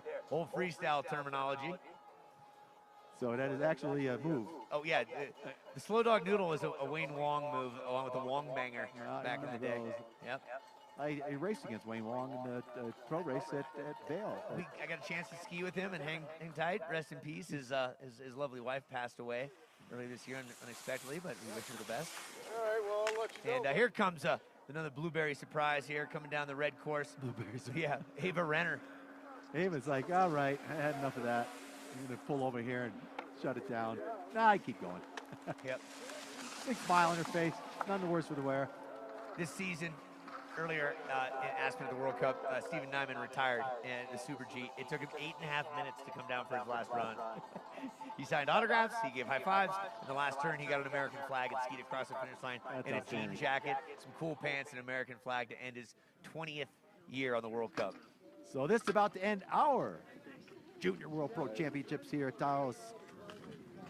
Yeah. Solana Pearl and Rowan Heflin. Rowan on the red, Solana on the blue. Rowan's first run, he's quick. He had a 45.86. Look at him pumped up there. All right. Behind the start doors. I just see Rowan there. 45.86, yeah. On course, here we go. Blue, pearl, red, Heflin. So Heflin out in front, maybe.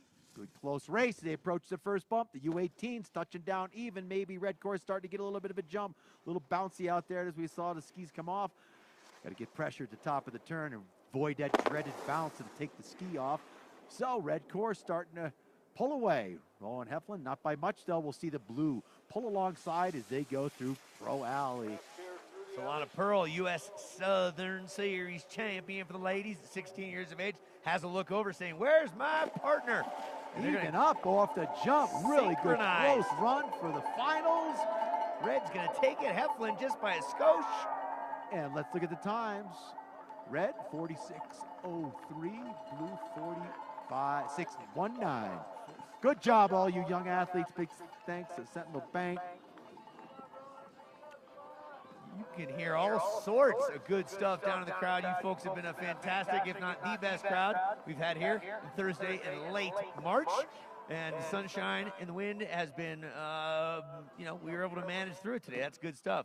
The important thing, Kevin Clark, is that it was nice, safe racing. We want to thank all the course workers, everyone out here making this thing come to life. And we had nothing but a good time. Your thoughts on today's day 1 of 3? So we pulled it off. We thought it was going to be really challenging out there. Proved to be perfectly set courses, really even. So looking for an exciting day of slalom competition tomorrow.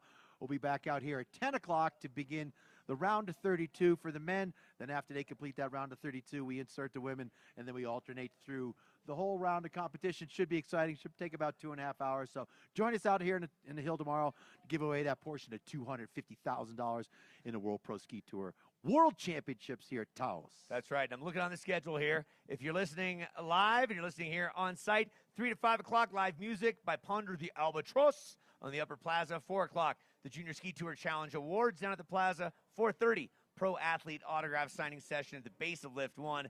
5:30 to 6:30, the TAOS World Championships Show Preview, Life in Between the Gates, and live athlete Q&A at the TAOS tent.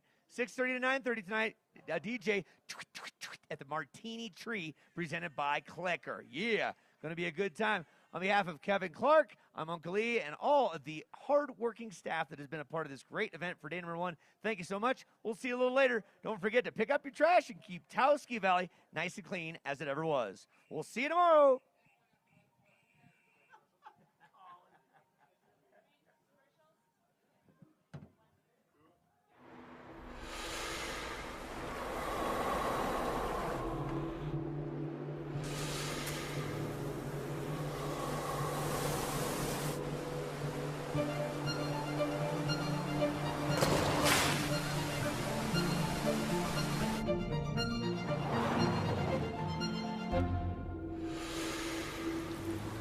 Introducing the first ever Mazda CX-50. Here is a place situated off the map of ordinary, a place that is independent, free-spirited, and intimate in scale. A place that since its first lift was installed over 60 years ago has strived to stay true to its roots while growing better rather than bigger. This vision for the future has helped make us the first ski resort in the world to earn B Corp certification. It's a symbol of where we're headed and what we stand for. We hope you will join us.